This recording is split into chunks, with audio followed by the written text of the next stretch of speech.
Prologue. The Ball. In the third week of March 1985, the faithful, 1,500 strong, came to Beverly Hills to pay homage to Michael Milken, the legendary junk bond guru of Drexel Burnham Lambert, whom many of his followers called simply the King.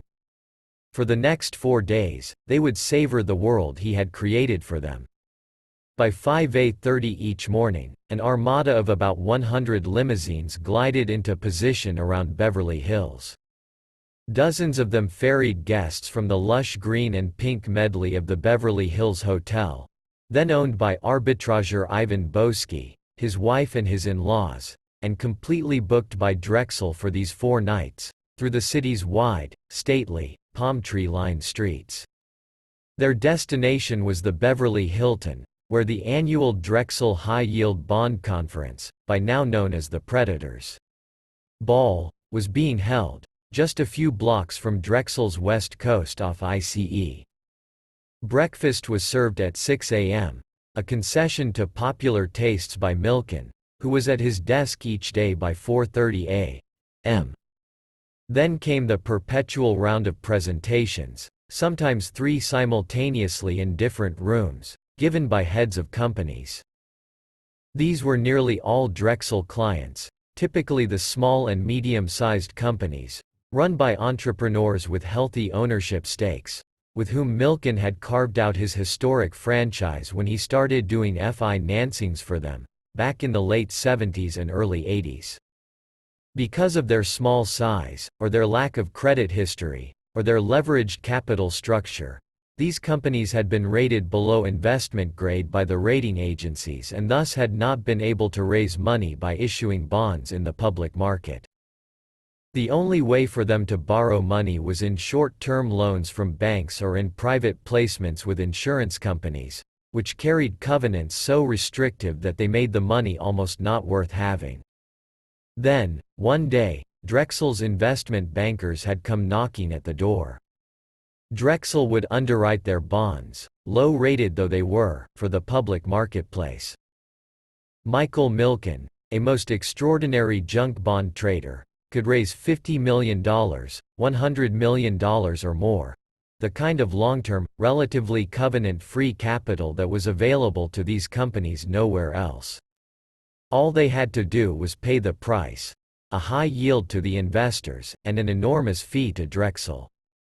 Now hundreds of buyers were in the audience for these presentations. There were the players who had turned nondescript or failing financial companies into dazzling success stories, based on the yield of the bonds that Milken offered them.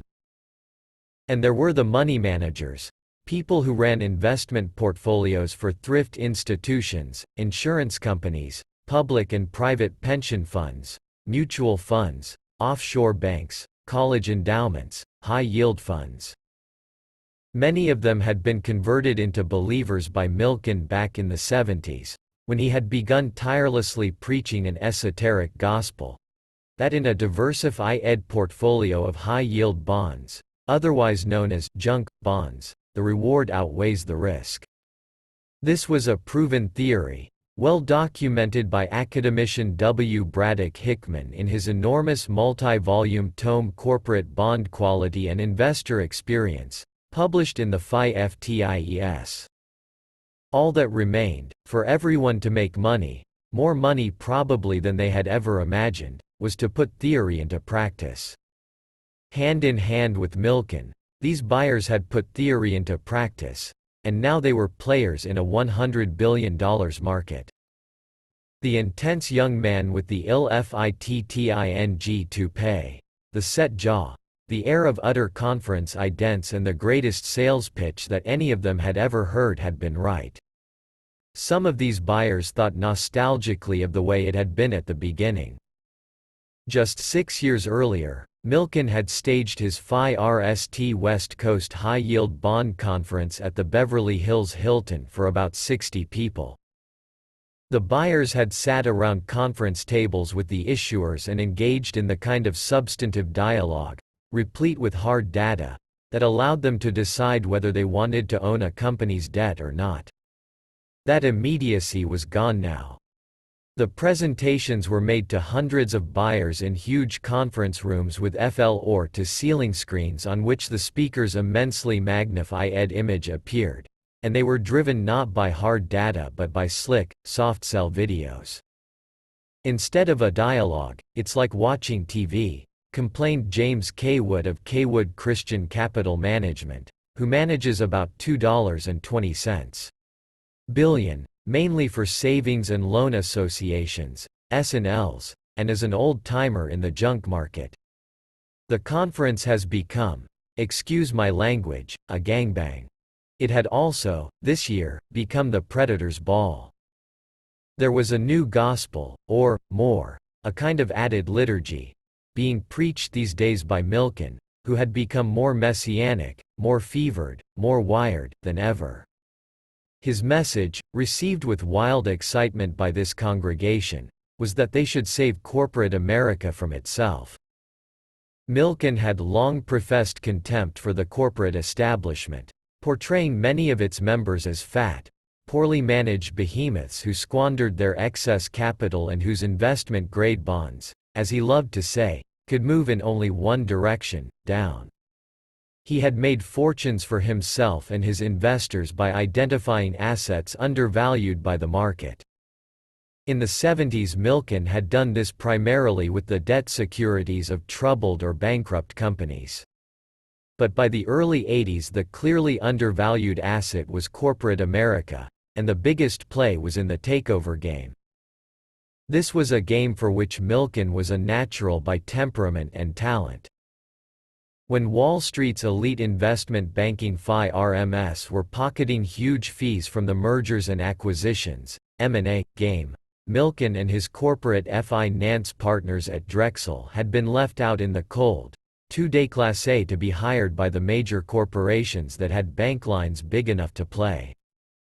Unable to attract those clients, they had finally decided to do something beguilingly simple: they would create their own.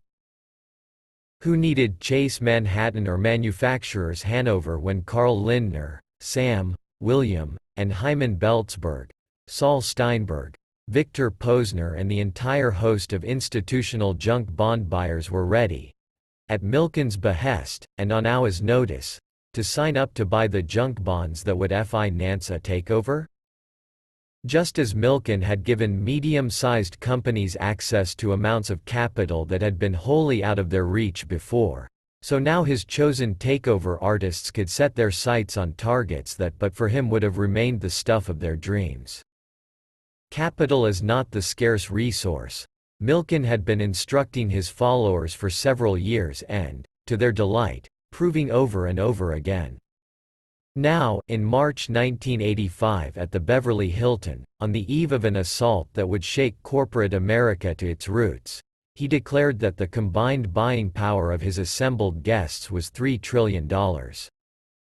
It was a heady message, and made more so by events of the preceding 2 weeks. The junk bond financed takeover had not sprung, fully functioning, from the minds of Milken and his Drexel colleagues. It had needed crafting and fine-tuning. T. Boone Pickens Jr.'s peanut-sized Mesa Petroleum had made a run at Mammoth Gulf Oil in early 1984. Pickens had ultimately driven Gulf into the arms of its white knight, Standard Oil of California. Then Steinberg's Reliance had mounted its raid against Disney. Carl Icahn had launched his bid for Phillips Petroleum, after Pickens Mesa had taken its turn and been bought out. These raids, all financed by Drexel junk bonds, except for Pickens' run at Phillips, had thrown off hundreds of millions of dollars to the raiders and to Drexel. But not one had acquired its target. Corporate America, therefore, had been able to deride these bids as nothing more than stick-up artists' bluffs. They couldn't do that anymore. A week before this Predator's Ball, the FIRST Drexel junk bond financed takeover had actually swallowed its target. In a deal that started hostile but turned friendly, the Coastal Corporation was acquiring American Natural Resources Company for $2.46 billion, $1.60. billion of it from bank loans and $600 million from Milken's junk, an amalgam of notes, or debt, with high-yielding interest and preferred stock with high-yielding dividends. Oscar Wyatt, chairman and CEO of Coastal, had become a sudden star. There were lots of people at this conference who were shaking Wyatt's hand, wishing him luck, and picturing themselves in his shoes. One of them was Nelson Peltz. Just a week earlier, Triangle Industries, a company with a $50 million net worth run by Peltz and Peter May, two unknowns, had made a $456 million bid for National Can, to be wholly financed by Milken's junk bonds.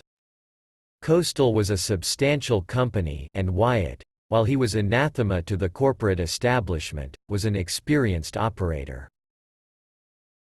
But if Triangle Industries, a vending machine, wire and cable company with little to its name besides the cash raised from previous junk bond offerings, could succeed in taking over a major industrial company like National Can, then that meant that no prey was too large and no predator too inconsequential, so long as Milken could tap into his magic pools of capital. Overnight, all the rules of survival in the corporate jungle had been rewritten. The weak could become the strong, and the strong the weak. It must have not only excited but tickled the fancy of Milken, an amateur magician who occasionally does tricks for his friends, to be able to wave this particular wand. The honored guests of this conference, therefore, were the takeover artists and their biggest backers. Men like T. Boone Pickens, Carl Icahn, Irwin Jacobs, Sir James Goldsmith, Oscar Wyatt, Saul Steinberg, Ivan Boesky, Carl Lindner, the Beltzbergs, and lesser lights about to shine, such as Nelson Peltz, Ronald Perelman, William Farley. The names tend to meld into a kind of Raiders litany, but they are not all the same. For Milken, they would have separate roles during the coming months, performing discrete functions in a vast, interlocking machine of which he alone would know all the parts. What all these men did share, of course, were enormous egos and appetites, and they did not think of themselves as Milken's functionaries. Each thought he was using Milken to attain his own goal. This was true. But the larger truth was that they were joined in an effort to satisfy an appetite that dwarfed all of theirs, so enormous that all that their deals would throw off to Drexel and to Milken, billions in fees and in equity stakes, would only whet it. On the second night of the Predators' Ball, while the lower-ranking troops, money managers and executives of medium-sized companies, were sent in buses to a show at a movie lot, some 100 of the real players, takeover entrepreneurs, major investors, arbitrageurs, deal lawyers, attended a cocktail party at a bungalow at the Beverly Hills Hotel. From there they were chauffeured to dinner in a private room at the Swank Chasen's in Beverly Hills.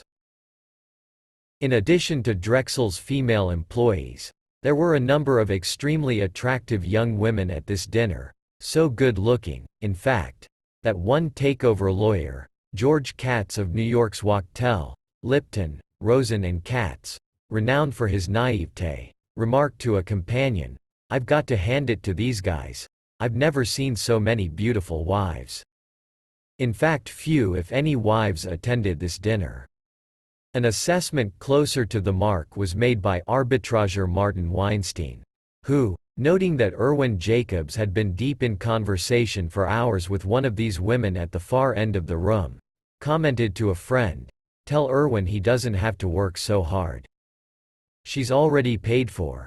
According to Julian Schroeder, a former corporate finance partner at Drexel, the "girls" have been a staple of the conference since the early years. They were seen as necessary bait for clients in the days when Drexel was laughed at by those whom he and his colleagues called for business. These women were recruited Chief Ly by Donald Engel, a close associate of Milken and a longtime managing director of Drexel. In 1984 Engel resigned and became a «consultant» to the firm, but he continued to carry out his traditional function vis-a-vis the «girls». Fred Sullivan, chairman of Kidda, Inc., who has attended the conferences for years, confirmed that the women were paid by Drexel, varying amounts, depending on how pretty they are, and what they'll do, said Sullivan, with a chuckle. Don Engel always says to me, how could I get all these guys to come, if I didn't have the girls? Following the dinner at Chasen's, many of the guests and the women had repaired to Bungalow 8 at the Beverly Hills Hotel, where the cocktail party had been held earlier that evening. Bungalow 8, the one Engel traditionally occupies for the conference, is situated at a far remove from the hotel and most of the other bungalows, and is therefore quite private. As in past years, Engel was sharing it with a Drexel client, Joel Friedland, a partner of the Pritzkers. As one participant who partied there late into that night puts it, all these big takeover guys were in that place together, and we've all got tremendous egos. We're all trying to prove ourselves all the time, to show we can get the girl we didn't get in high school. We're basically a bunch of exhibitionists. Things just got out of hand.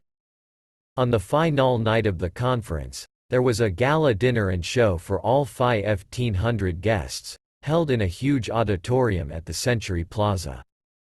During dinner, Milken did a video presentation, courtesy of Lorimar, a Drexel client. There was a takeoff on the E.F. Hutton commercial. When E.F. Hutton talks, says the buttoned-down gray suitor, pausing as a woman sashays by him. Did you see the tits on that broad?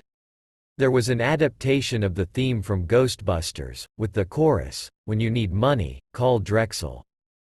Milken tried for levity, but his natural demeanor is so unmistakably serious and intense that the strain showed.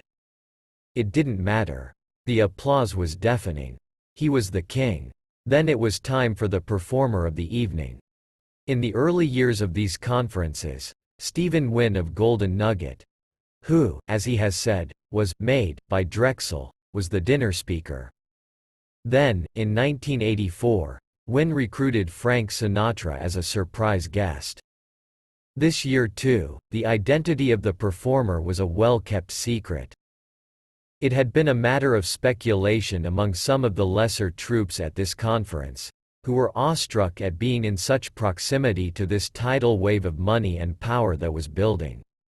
Everyone was saying, recalls one portfolio manager for a savings and loan, it's going to be either Michael Jackson or God. It was Diana Ross. According to Wynn, Ross entertained gratis, in return for the chance to invest in one of Milken's investment partnerships, Reliance Capital Group, LP. She was in the same well-heeled company there that she was on this night, with Wynn, Steinberg, the Spiegel family, Ivan Boesky, Victor Posner, the Beltzbergs, Mantar Associates, a partnership of Milken and his Drexel colleagues, and others. After about 40 minutes of a dazzling performance, Ross began circulating among the guests. Finally she settled on the lap of straight-laced Baptist Carl Lindner and sang to him.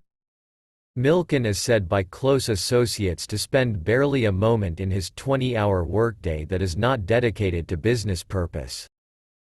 It is not surprising, therefore, since this extravaganza was his creation, that it was such an intensely purposeful event. It was an evangelical happening that stirred a mass excitation in its participants, many of whom felt they were part of a large and unstoppable force destined to change the world. It was deal heaven. There seemed to be a deal for everyone. Money, as Ivan Boesky once told a group of prospective investors in his arbitrage partnership, was falling off the trees. It was a glorified roadshow for the buyers and for the scores of companies that made presentations, many of whom would soon be doing junk bond offerings. It was a reunion for Milken's high rollers, whose camaraderie, if not collusion, he encouraged. One Drexel lawyer later recalled having seen Ivan Boesky, Carl Icahn, Carl Lindner and Irwin Jacobs huddled in a corner. Anything could have been happening there, he remarked with a laugh. It was a good time. Bungalow 8 would not soon be forgotten, and client loyalty gets forged in sundry ways. And it launched Milken's now full-blown tour de force. Within the FIRST 2 weeks of April 1985, hard on the heels of the Predators Ball, 5 more Drexel clients, in addition to Triangle Industries, would make bids for companies, all backed by Milken's junk bonds. Mesa Petroleum, with a net worth of $500 million, would go for Unocal. Lorimar, with a net worth of $105 million, would offer $1 billion for multimedia. Sir James Goldsmith would make a bid for Crown Zellerbach Corporation for $1.10 billion. Golden Nugget, with a net worth of $230 million, would go for Hilton Hotels for about $1.80 billion. And Farley Industries, with earnings of $6 million, would go for Northwest Industries, for about $1.40 billion. Other bids would take longer to germinate, but they would turn out to be the most fruitful of all. Nelson Peltz went through the 4 days of the Predators Ball, as he would later say, as a nervous wreck. Peltz, who had a track record in business that can be described as lackluster, saw National Can as the opportunity of a lifetime. He had run his family's frozen food business, expanding it through acquisitions and then selling it in the mid-70s. It later went bankrupt. Peltz had struggled for years, been close to broke, finally managed in 1982 to acquire with Peter May a controlling block of Triangle Industries, which he intended to leverage up as his vehicle for acquisitions. Until now, nothing had worked. And he was terrified that this deal too would somehow get away from him. What had probably gotten Peltz to this point, however, to be one of Milken's players, on the verge of acquiring one of the largest can manufacturing companies in the United States, was his longtime conviction that he would someday make it very, very big. This was a conviction shared by few others, and unsupported by events. But it made him persist, and continue to think in grandiose terms. Now he began to picture the vistas that would open to him if he were to acquire National Can. At Don Engel's cocktail party at Bungalow 8, Peltz was introduced to Gerald Sy, then the vice chairman of American Can. "Someday," Peltz said eagerly, "I'd like to talk to you about buying your cans." Ronald Perelman brought more to the party than Peltz did. Perelman, for whom Drexel had been doing junk bond financing since 1980, had bootstrapped himself into a series of acquisitions, keeping the Professor I table core, selling off the pieces, paying down the debt and leveraging up for the next acquisition. They were small by Drexel's new standards. Who had ever heard of Ronald Perelman in 1985? But at least they had worked. With Drexel's assistance, Perelman had just taken private his mini-conglomerate, McAndrews and Forbes. And he was in the process of acquiring Pantry Pride, a supermarket chain discharged from Chapter 11 bankruptcy reorganization in 1981, which had a huge tax loss carry-forward of over $300 million that could be used to shelter income. It would be his vehicle, he hoped, for the kind of acquisition exponentially bigger than anything he had attempted before, something that would vault him forever out of the minor leagues. For the last month or so, Perelman, a crude Napoleonic type who was drawn to glamour and status, both in companies and on the social scene, had been eyeing Revlon. At the conference, Milken and Perelman had agreed that when the Pantry Pride deal closed, Milken would raise about $350 million for that company in a blind pool, for the purpose of an acquisition, but with no target identified. Carl Icahn had been successful for years at threatening companies with a takeover only to have management buy his stock back at a premium not offered to other shareholders, a practice that came to be known as greenmail. He had started doing business with Milken just about 6 months earlier. Strong-willed, fiercely independent, smarter than most, he could not be controlled by Milken in the way that Peltz and Perelman could. And Milken's was a construct, intricate, highly interdependent, requiring constant fine tuning, where control mattered. As one former Drexel employee puts it, Mike feels most comfortable when you owe him your life. And most of the people Milken touched owed him. Nonetheless, Milken and his colleagues had sought Icahn out, offering to refinance the bank debt he had used for his acquisition of ACF, only the second company he had acquired in 6 years, during which time he mounted a dozen major campaigns, and to provide him several $100 million in surplus funds for what they called a war chest. Icahn had just completed his raid on Phillips, where Milken had stunned the corporate world by raising commitments for $1.50 billion in 48 hours, and had walked away from that 10-week escapade with a professor IT of $52.50 million. Icahn gave a presentation on ACF at the conference and then wandered about, dropping in on others. One he found especially interesting was given by Robert Peiser, the chief financial officer of TWA. Drexel had raised $100 million for the airline in the past year. He asked Peiser several questions. It made Peiser uneasy. Afterward, a few onlookers warned him that Icahn was up to no good. The world that Milken created for his faithful would last much longer than those 4 days and would extend far beyond the enclave of Beverly Hills. Before his awesome machine was forcibly slowed nearly 2 years later, it would transform the face of corporate America. It would introduce terror and mayhem into countless corporate boardrooms. It would cause frightened managements to focus on short-term gains and elaborate takeover defenses rather than the research and development that make for sustained growth. It would cause the loss of jobs, as companies were taken over and broken up. But it also would help to bring the owner-manager back to American business. And it would dramatically accelerate the trend toward restructuring, as once placid managements hastened to take measures, such as selling low-earnings assets, pruning workforces, renegotiating labor contracts, closing hundreds of older, outmoded plants, before others did it for them. In doing all these things, the good and the bad, Milken's machine would stir hatreds and prejudices as bitter as those in any social revolution, not surprisingly, since that in part is what this was.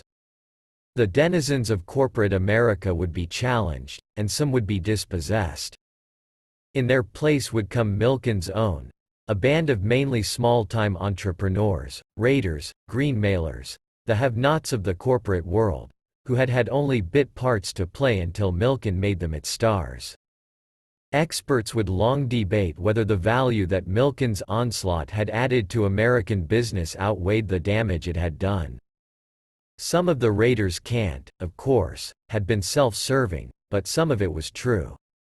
What was not debatable was that Milken, some of his Drexel colleagues and his anointed players had made more money in a shorter period of time than any other individuals had done in the history of this country. And they may have broken lots of rules and perhaps even a few laws to do it. Part 1. Spreading the Gospel 1. The Miner's Headlamp.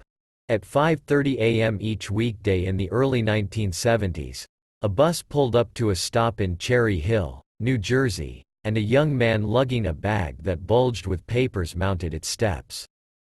He was making the 2-hour commute to New York City, where he worked at the investment banking firm of Drexel Firestone. The train would have provided a more comfortable and faster ride. But, for those very reasons, it also offered more opportunity to meet other Wall Street acquaintances. They would want to engage in the kind of idle small talk that commuters share to pass the time. The thought must have been intolerable. He did not wish to be rude, but he wanted no interruption. As soon as he had settled into his seat, being sure to take one with an empty one adjacent, he unloaded a mountain of prospectuses and 10-kilo seconds, annual securities and exchange commission filings, onto the seat next to him. On winter mornings the sky was still pitch black and the light on the bus was too dim for him to be able to read. He wore a leather aviation cap with the EARFLAPS down. He had been bald for years, and although he wore a toupee his head always felt cold on these frosty mornings. Now over his aviation cap he fitted a miner's headlamp, strapped around the back of his head, with a huge light projecting from his forehead. Michael Milken was as anomalous at the impeccably white shoe Wall Street firm of Drexel Firestone to which he traveled each day as were the low-rated bonds that he traded there. He came from a middle-class Jewish family. He had no aspirations to climb any social ladder. He was painfully uncomfortable, moreover, in most purely social situations. He was oblivious to appearance, not caring what kind of car he drove, or what kind of clothes he wore, or whether his aviation cap and miner's headlamp made other passengers stare at him.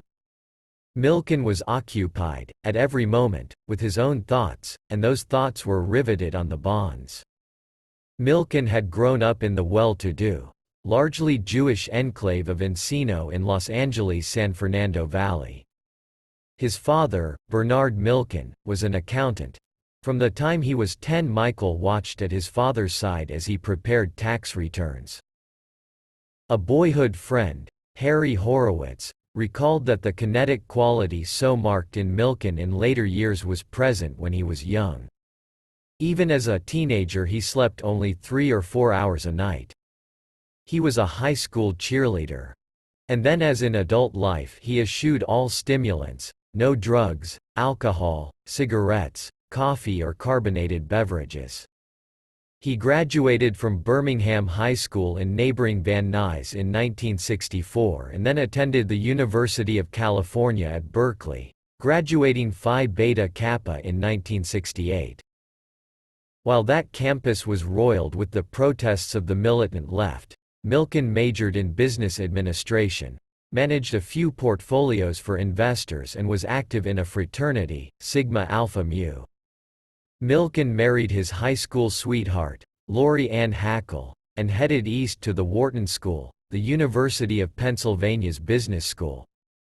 Horowitz, visiting him during Milken's Phi RST week at Wharton, attended an orientation dinner with him. The two were a little taken aback by Milken's fellow students, Ivy League graduates dressed in navy blazers and smoking pipes, and they in turn were struck by the two Californians. They were making fun of us, though in a sort of nice way, Horowitz recalled. And I remember Mike told me that evening that he was going to be number 1 in his class. Milken did have straight A's, but because he was short one paper he did not graduate with his class. He later co-authored a paper with one of his professors and received his MBA degree. Milken had come to the Philadelphia ICE of what was then called Drexel Harriman Ripley to apply for a summer job while he was at Wharton, in 1969. Anthony Buford Jr., then a director of Drexel, recalled that a professor at Wharton, Robert Hadjian, recommended Milken for the job. "Bob told me, 'This is the most astounding young man I've ever taught,'" said Buford. Buford was involved in a corporate planning effort, analyzing all aspects of the Phi. Like many other Phi RMs in the late 60s and early 70s, Drexel Harriman Ripley was struggling to weather the crisis of the paper crunch, in which back-off ICE systems buckled and sometimes collapsed under the burden of trades, and records of stock and money delivered and received were lost. When Milken arrived, Drexel was in the throes of making the transition in its back-off ICE from the clerk with the green eyeshade to computers. Milken, who had spent the previous summer at the accounting firm of Touche Ross, was dispatched to the troubled area. While he quickly believed he had divined the solution to the problems, his plan was not implemented. Most of the people in the back-off ICE from whom Milken tried to garner information had no more than a high school education but many years' worth of experience at their jobs. Mike was like a bull in a china shop, recalled a former Drexel executive. He was terribly arrogant. And he didn't have the facility to shroud his ability, couldn't keep it from being threatening and abrasive. This army of operations people were so far beneath him in intellectual powers that he couldn't deal with them, he could only beat on them. Soon their attitude was, go talk to somebody else. So he never was able to unlock the system. Mike's difficulty, gigantic, was that he simply didn't have the patience to listen to another point of view, this former executive continued. He would assume he had conquered the problem and go forward. He was useless in a committee, in any situation that called for a group decision. He only cared about bringing the truth. If Mike hadn't gone into the securities business, he could have led a religious revival movement. Whatever his interpersonal shortcomings, Milken was recognized as so high-powered intellectually that he was moved on from the back-off ICE to do other special projects, as assistant to the FI-RM's president, Bertram Coleman, and then his successor, James Stratton. He worked at Drexel part-time throughout his 2 years at Wharton. Perhaps his most significant contribution to the FI-RM was his analysis of its securities delivery system. Drexel, like many Wall Street FI-RMs, used to ship securities from city to city and borrow the price of the securities until they were delivered. That delivery often took as long as 5 days. Milken realized that delivery should be made overnight, thereby cutting the period of interest payment from 5 days to 1. According to its vice president of operations, Douglas Clark, that idea saved the FI-RM an estimated $500,000 annually. When he left Wharton in 1970, he was hired full-time at Drexel, to work in the Wall Street off ICE as head of research for FI-XED income securities. From there he moved into sales and trading. While Milken's academic record was superb, he lacked all the other requisites: Ivy League school, social standing, physical presence, for acceptance at one of the premier FI-RMs on the street, such as Goldman Sachs. Drexel, while it was in a state of decline, at least had a major bracket franchise. Besides, Milken tended always to stick with what was familiar. He had already spent 2 years working at Drexel, he would stay there. Drexel prided itself on its lineage. It had been founded in 1838 in Philadelphia by an established portrait painter with financial acumen, named Francis Drexel. In 1871 the FI-RM of Drexel, Morgan & Company was opened in New York. These two FI-RMs were later consolidated into a single partnership, engaging in both commercial and investment banking, under the name of J.P. Morgan & Company in New York and Drexel & Company in Philadelphia. The two FI-RMs epitomized the elite in investment banking, though. Drexel was overshadowed, as was every FI-RM and every financier, by the legendary J.P. Morgan, so formidable that he is credited with saving the United States Treasury from collapse in 1895 and averting a Wall Street panic in 1907. With the passage in 1934 of the Glass-Steagall Act, which mandated the separation of investment banking activities from commercial banking, J.P. Morgan & Company and Drexel & Company became entirely separate organizations. The Morgan FI-RM opted for commercial banking and is now known as Morgan Guaranty Trust Company. Drexel stayed in investment banking. In 1966, Drexel merged with Harriman Ripley & Company. The Philadelphia-based Drexel was strong in money management and in research, while the New York-based Harriman Ripley & Company had blue-chip investment banking clients. It should have been a perfect marriage.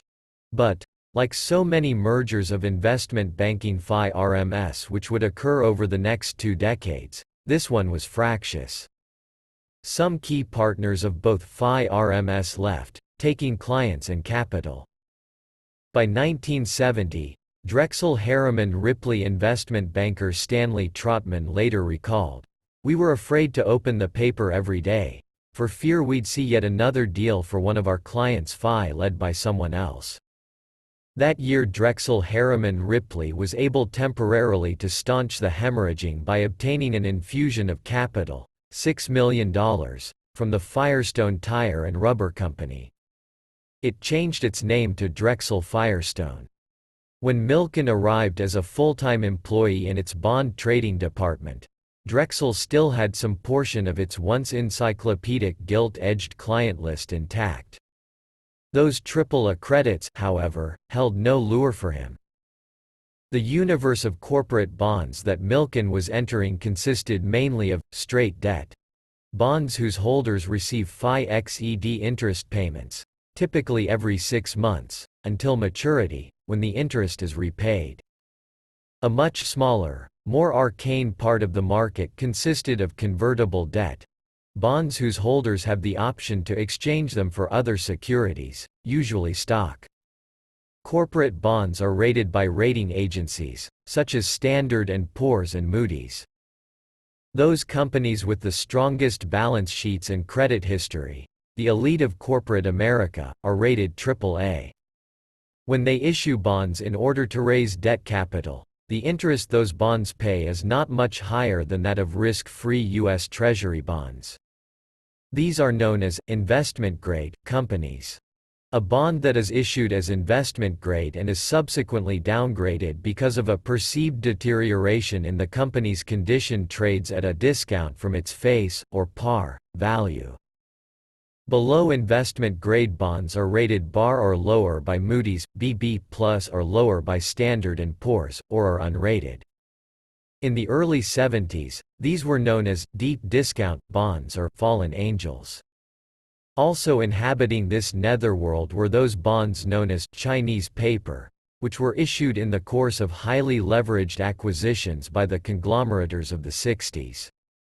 It was these discounted bonds, both straight and convertible, some of them selling as low as 10 or 20 or 30 cents on the dollar, that fascinated Milken.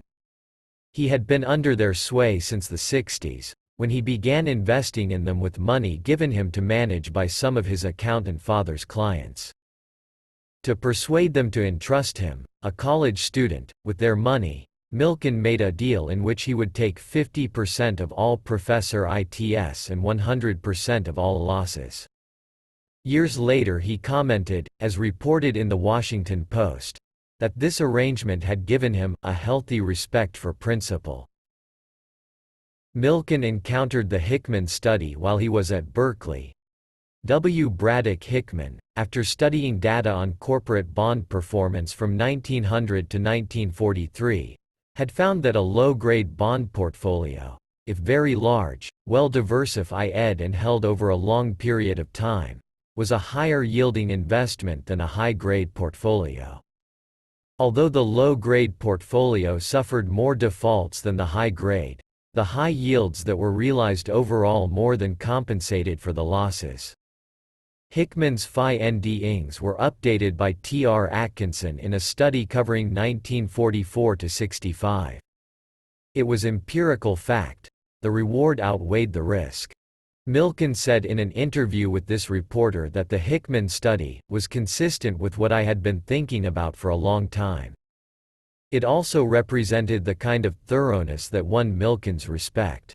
Hickman had studied every bond for 43 years, Milken remarked. He had done very thorough, original work, without machine support and the kind of databases that would be available today.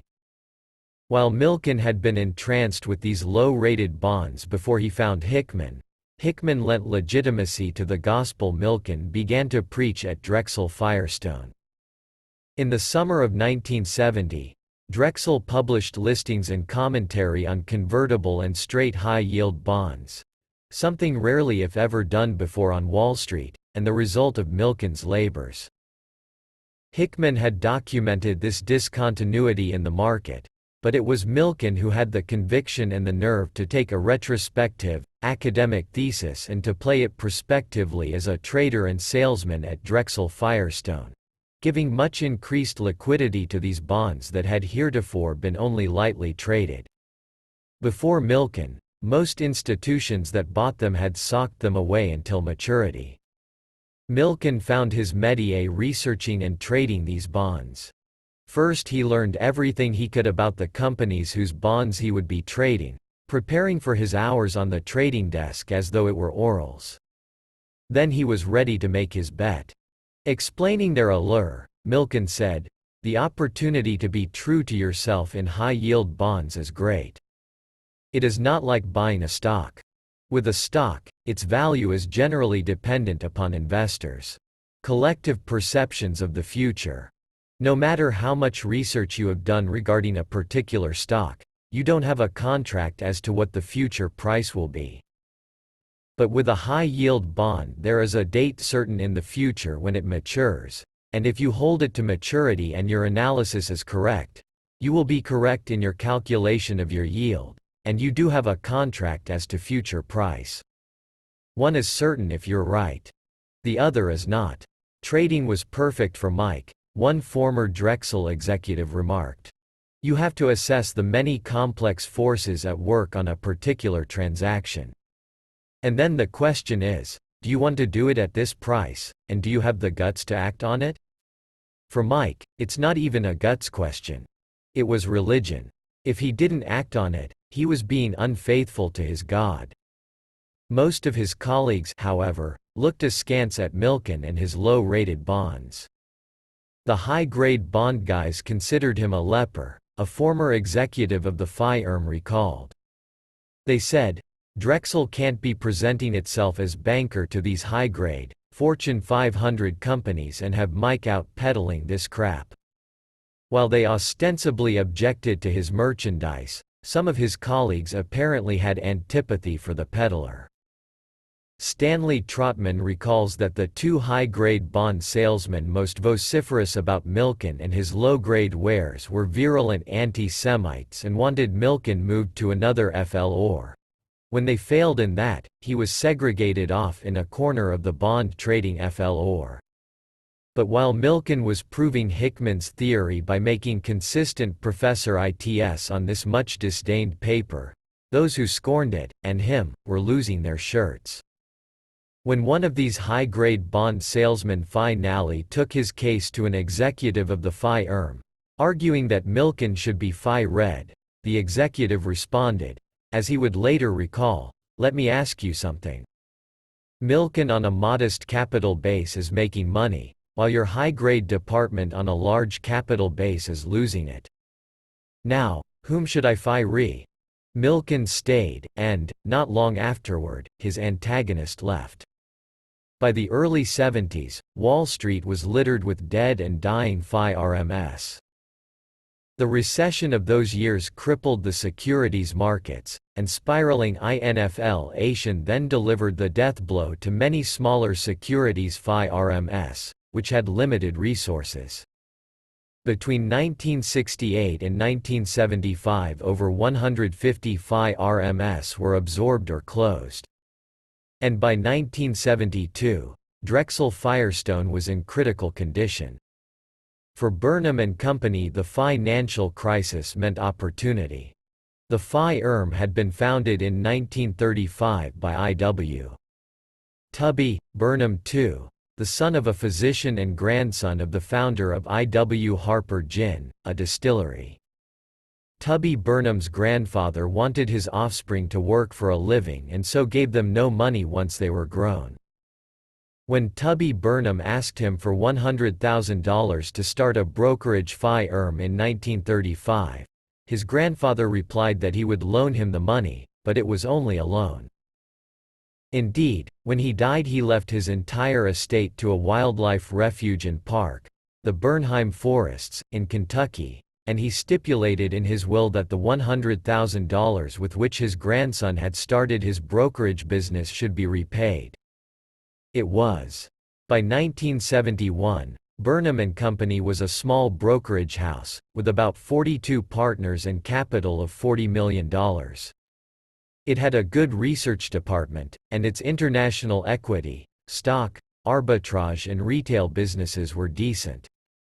While it was undistinguished, the firm had always been Professor I-table. Burnham husbanded its capital strictly. At that time Wall Street adhered to strict procedural rules designed to perpetuate the establishment, and none was more inviolate than bracketing, which refers to the order in which underwriters are listed in tombstone ads announcing securities offerings. The top spot was reserved for the special bracket Phi RMS, then came the major bracket, and then the submajor and regional brackets. The higher the bracket, the bigger the underwriter's role in the offering, so it was not merely a matter of status, but of dollars. In 1971, in the special bracket elite were Dillon, Read and Company, the First Boston Corporation, Kuhn, Loeb and Company, Merrill Lynch, Pierce, Fenner and Smith, Morgan Stanley and Company, and Solomon Brothers. After that came about 17 major bracket Phi RMS, and then 23 submajors. Burnham and Company, a submajor, decided that the only way for the Phi IRM to establish an investment banking presence was to acquire a major bracket franchise. That was what Drexel Firestone had. In addition, it had close to $1 billion under management, some investment banking clients and cachet, and about $10 million of Firestone money. Burnham paid visits to Gustav Levy, who had built Goldman Sachs, and Robert Baldwin, the chairman of Morgan Stanley, which was a cousin to Drexel Firestone. Both men said they would support a merged Burnham and Company and Drexel as a major bracket participant. The Drexel name, however, had to come Phi RST. As one former Drexel director remarked, it was a classic case of the last gasp of the old guard, insisting on getting Phi RST billing. If I had called it Burnham, Drexel, we'd still be a submajor, Burnham Conference IRMED. I remember I told my mother about it, and she said, "How can you? The Phi IRM has been Burnham since 1935. I said, "Mother, I want this. It will be worth millions to us." It would, of course, be worth not millions but billions, and would raise the little Burnham and Company from the nether regions of Wall Street to its zenith of money and power less than 15 years later, before it all threatened to come undone. But in 1973 Burnham had no idea that the value of Drexel Firestone resided not in its major bracket franchise but in one rather odd, intense Phi GER segregated off in a corner of the trading FL OR. The juxtaposition of the names was the most costly part of the transaction for Burnham. Beyond that, he paid book value, the capital its partners had invested in it, mainly with subordinated debentures. Now Drexel, home to the kind of white Anglo-Saxon Protestants who took their genealogy seriously, not only had a Jewish trader peddling schlock bonds but had been taken over by a Jewish Phi IRM. Although Burnham and most of the top executives of the Phi IRM were Jews, Robert Linton, who became the Phi RM's chairman in the early 80s and who changed his name from Liechtenstein, demurred slightly at this characterization of Burnham and Company. It was not a Jewish Phi IRM in the sense of an Ira Haupt or a Neuberger, other brokerage Phi RMS, Linton declared. None of the top people practiced their religion. I mean, we weren't lighting candles. My family came to this country in 1770. Burnham was curious about whether there were any Jews at venerable Drexel Firestone, and he asked its president, Archibald Albright, who told him that there were 3 or 4, out of 250. He said, "They're all bright, and one of them is brilliant. But I think he's fed up with Drexel, and he may go back to Wharton to teach. If you want to keep him, talk to him." One of Burnham's advisors recalls that Albright told Burnham he would have to give this young man a substantial piece of the action to keep him. Burnham called Milken that day and asked him why he wanted to leave. He said, "They won't give me capital." He had a $500,000 position overnight. Burnham gave Milken a position of $2 million, which was a large amount of trading capital in 1973. That year Milken made $2 million for the Phi IRM, a return of 100%. The next year Burnham doubled the capital. According to one Drexel executive, Milken received 35% of his small group's trading professor ITS as a bonus, to be distributed as he saw fit. This Phi-XED percentage had no cap, and it would remain unchanged over the next 14 years. Milken told his boss, Edwin Contour, who was in charge of all Phi-XED income trading, that he wanted to create an autonomous unit, with its own sales force, its own traders and its own research people, the high-yield and convertible bond department. Selling these low-rated bonds, he explained, was more like selling stocks than it was like selling high-grade bonds. If a bond was rated AAA by a rating agency, institutions bought them based on that rating, not on the salesman's pitch about the company. But to convince an investor to buy a bond with a C rating, you had to tell the company's story. You had to know the company's management, its product, its balance sheet, its earnings trend and cash flow, just as you would in trying to sell the stock of a little-known company. You had to convince the investor that the rating agency had been too hidebound, or too cursory, or too blind to see that there was ore to be mined in this foundering company's bonds. And, finally, you had to persuade the investor that an analysis of the assets showed that if the worst happened and the company went into default, there was a safety net of value below which the bonds could not fall. As one competitor of Milken's commented later, Mike was the Phi RST to come up with the idea that he wanted a specialist, a salesman who lives and dies in this one specialty. At another Phi Milken's desire for such an autonomous, self-contained unit might have incited turf battles and been too disruptive to be allowed. But Drexel Burnham was so embryonic, its territory so unclaimed, that Milken got what he wanted.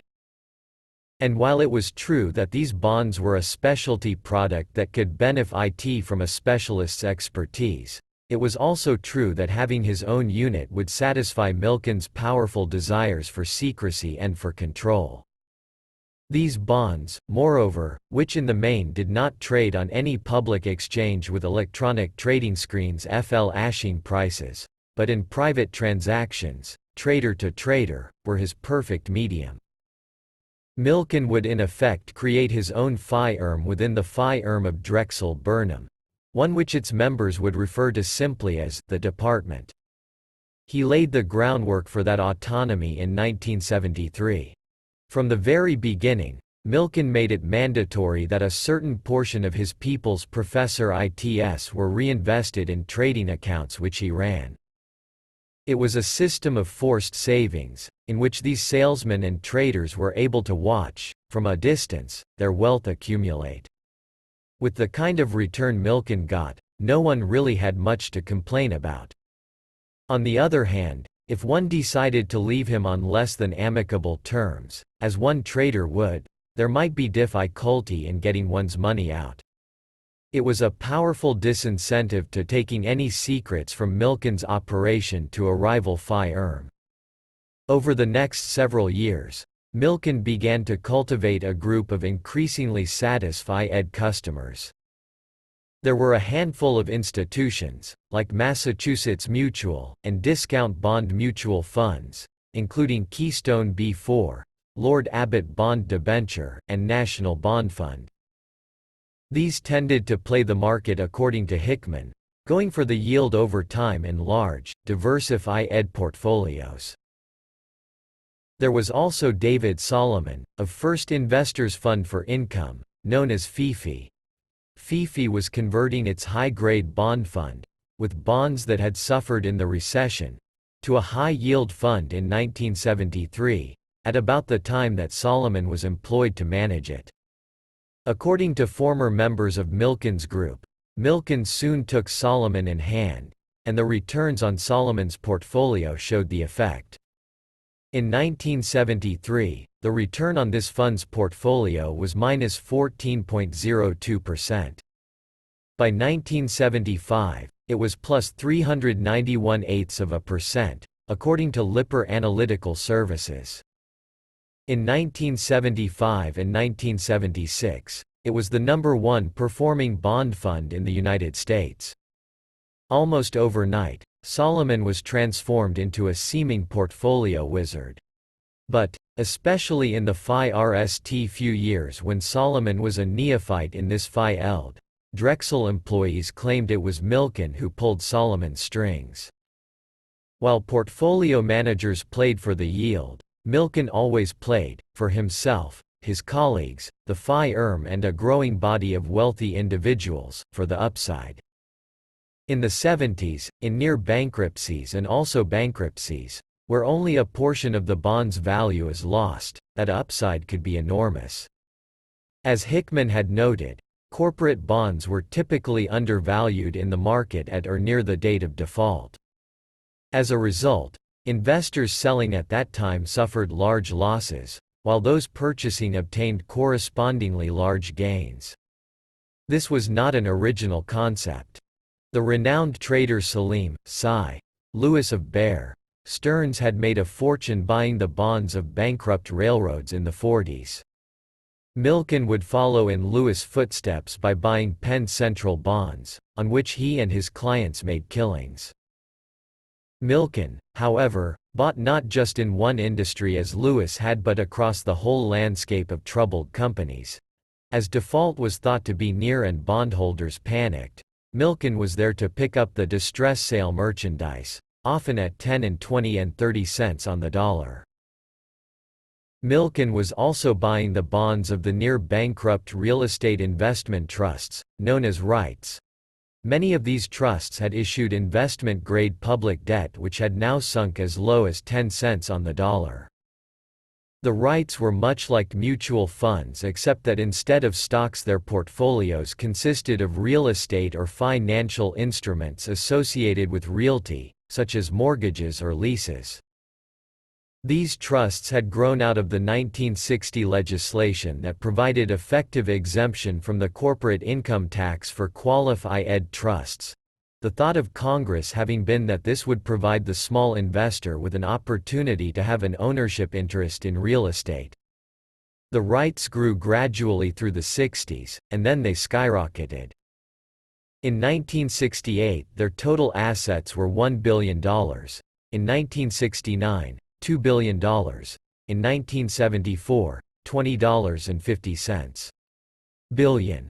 That year, the party ended. When the recession hit, the growth and earnings at many REITs slowed dramatically. However, the debacle was not all-inclusive. Some REITs continued to perform well through the mid-70s. Some faltered but came back.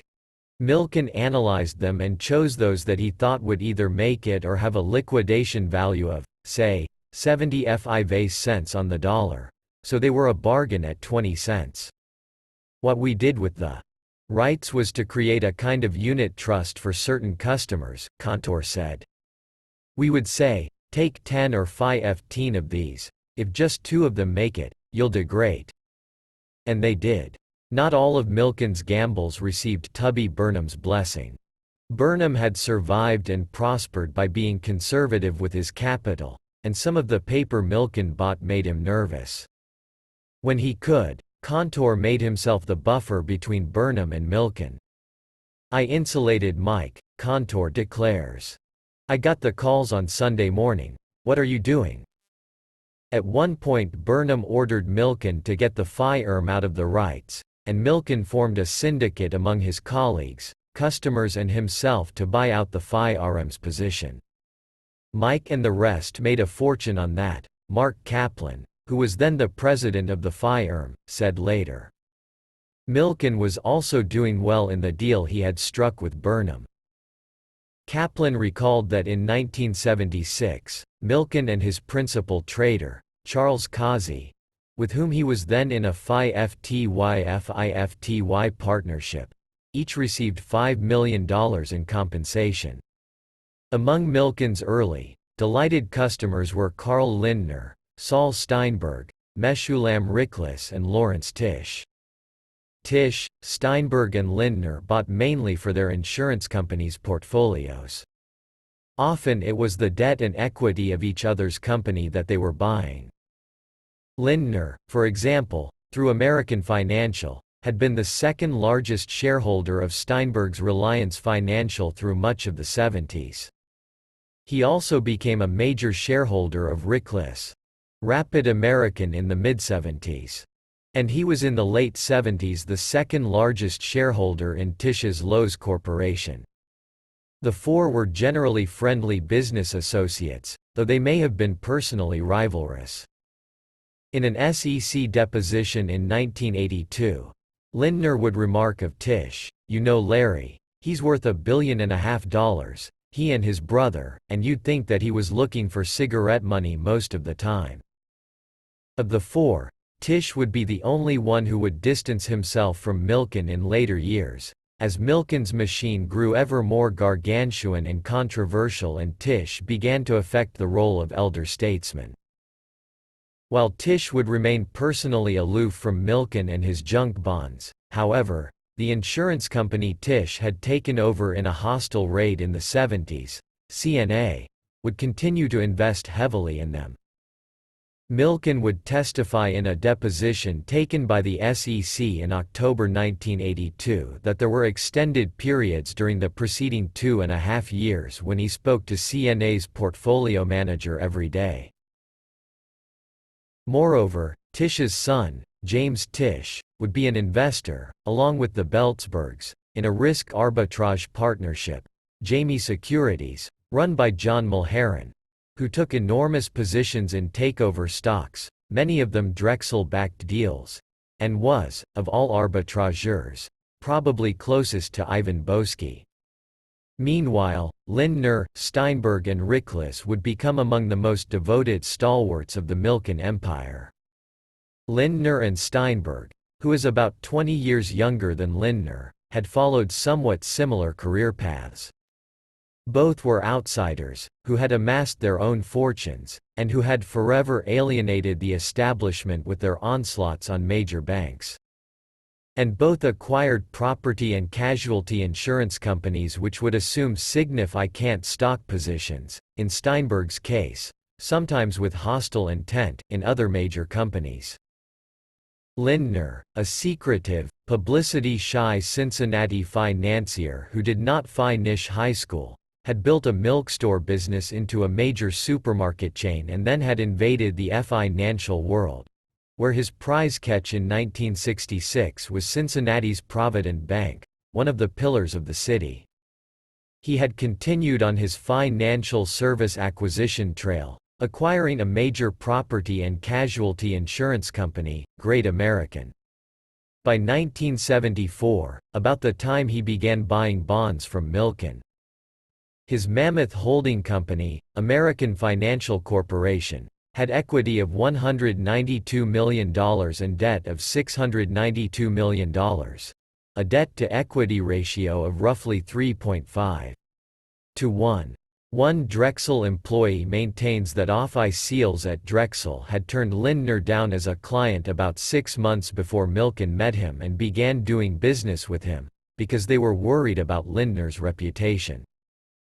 He was known then to be the target of an SEC investigation, and he would be charged by the SEC with violating anti-fraud and anti-manipulation provisions of the federal securities laws in 1976 and in 1979. But Milken is said to have persuaded others at the firm to overcome their compunction, and by the mid-70s Lindner became Drexel Burnham's biggest client, both in trading and in corporate finance. He would also become, of all Milken's clients, the one Milken would respect the most. Steinberg had started a computer leasing business, Leasco, when he was just a couple of years out of Wharton, in 1961. That very Professor I Table Company's stock had soared in the heady stock market days of the late 60s, making it possible for little Leasco to take over the conservative, 150-year-old Reliance Insurance Company, nearly 10 times its size, by tendering to its shareholders a package of the highly valued Leasco paper. Then, in a far more audacious move, one which rocked the corporate establishment, stirred currents of anti-Semitism, and foreshadowed the kinds of epic struggles that Milken would finance some 15 years later. Steinberg in 1969 had targeted for conquest the $9 billion chemical bank. By the time he surrendered, those who had so effectively combined against him included not only the directors and management of Chemical, but most of the banking business, Governor Nelson A. Rockefeller and the legislature of New York State, and members of the Federal Reserve Board and the Senate Banking and Currency Committee. Riklis had never set his sights on a major bank, but he was every inch the renegade. Like Steinberg and Lindner, he had created his own fortune, relying on leverage, invention, keen business acumen and a disdain for the unwritten as well as some of the written rules. Like Lindner, Steinberg and Riklis by the mid-70s signed consent decrees with the Securities and Exchange Commission, a standard securities law enforcement plea bargain, in which they neither admitted nor denied their guilt but agreed to desist from violations of securities laws in the future or face criminal contempt charges. An Israeli emigrant, Riklis had started out with a stake of just $25,000. Buying and combining small companies in the 1950s. By the time he met Milken in about 1970, Riklis controlled a conglomerate, Rapid American, which had sales of close to $2 billion. It included such companies as International Playtex, Schenley Industries, Lerner Shops and RKO Stanley Warner Theaters. What Riklis had done was acquire one company and then use its assets to acquire the next, and that companies to acquire the next, in ever larger circles. He acquired these companies by issuing mainly bonds, or debt, in exchange for the company's stock. As Riklis liked to say, Rapid American owed its success to the effective non-use of cash. The major difference between Riklis' debt-laden acquisitions and those of Milken's later acquirers was that Milken's chosen would issue the bonds for cash and then give the cash to the shareholders, while Riklis would issue the bonds directly to the shareholders. Both Riklis and his successors a generation later, however, would be using to their advantage the same debt-favoring provision of the U.S. tax laws. Interest, on bonds, is deductible, but dividends, on stock, are not. Therefore, assuming roughly a 50% corporate income tax rate, a company that can pay shareholders a rate of return of 7% on dividends can just as easily pay 14% interest on subordinated debt, because it can deduct the interest. I started this thing, Riklis would claim in an interview in 1986. When Mike entered the market, in about 1970, I already had over $1 billion of these bonds outstanding. Riklis' method of dealing with the day of reckoning on all this debt would also be used in later years by many of Milken's issuers. Riklis has been the master of the exchange offer. In order to postpone the date of repayment of principal, he would offer a slightly more attractive bond, with a longer maturity, to his bondholders. And after another few years he would offer another. "You have to do the exchange," Riklis declared. "Otherwise the bonds will come due." On several occasions, he has reportedly commented that his bonds will never be repaid in his lifetime. After years of encountering resistance from the SEC to his taking his company private, Riklis worked out the guidelines with the SEC's then head of enforcement, Stanley Sporkin, in 1980, and proceeded to take Rapid American private. He was followed, in short order, by Lindner, who took American Financial private, and Steinberg, who did the same with Reliance. According to one former employee of Reliance, all three transactions were influenced by Milken. Since these three members of Milken's coterie sometimes owned each other's debt and/or equity, Drexel became the nexus for a lot of trading activity among them at this time. A 1982 SEC investigation explored, among other things, trading that had occurred in the securities of these and other companies from January 1980 through May 1982. The investigation was closed without any action being brought by the SEC. Some of the earliest buyers of the high-yielding Rapid American bonds Milken was hawking remember frequent meetings with Rickless, Milken and about a half-dozen buyers at the Pierre Hotel in the early 70s. At that time, Milken had only about 25 different issues to trade. There were fallen angels, including the airline's busted convertibles, securities whose underlying equity is trading far below the bond's conversion price, and Chinese paper, like Rickless, which had been issued in the context of an acquisition. They also remember when Rickless companies got into trouble in the mid-70s and his bonds went down to 20 and 30 cents on the dollar. Rickless had recently been divorced, his personal life was a non-stop party, and his attention had strayed from business. At that time, Milken, Drexel, and Milken's customers are said to have owned about $100 million of Rapid American's debt. Before Milken, debt holders had traditionally been a passive lot. But Milken made it his habit to accumulate with his fellows such enormous positions that he could demand attention from heads of companies. Sometimes it worked and sometimes it didn't. When Milken in the mid-70s went to lunch with Sanford Sigaloff, then head of Dalen, and announced how much of that company's debt he owned and what he thought Sigaloff ought to be doing with the balance sheet of the company, Sigaloff replied that the last time he had checked he was chief executive of ICER of the company, and that lunch was over. But Rickless was more desperate and more receptive. Milken gave him a business plan. As Rickless recalled, Mike said, "You're working for me. You own a lot of the equity in your companies, but I own your debt. And your equity is not worth the paper it's printed on unless your bonds are valuable." Rickless is working for Milken. "If you say that Mike rescued me, it would be wrong," Rickless continued. "But if you say Mike chaperoned me, it would be right. He oversaw everything that I did. He had to, in order to know whether he should sell these bonds or not, and what was the bargain price. He had to be constantly monitoring what we were doing." Over the years, Rickless became a friend and a great fan of Milken, whom he considers a creative genius.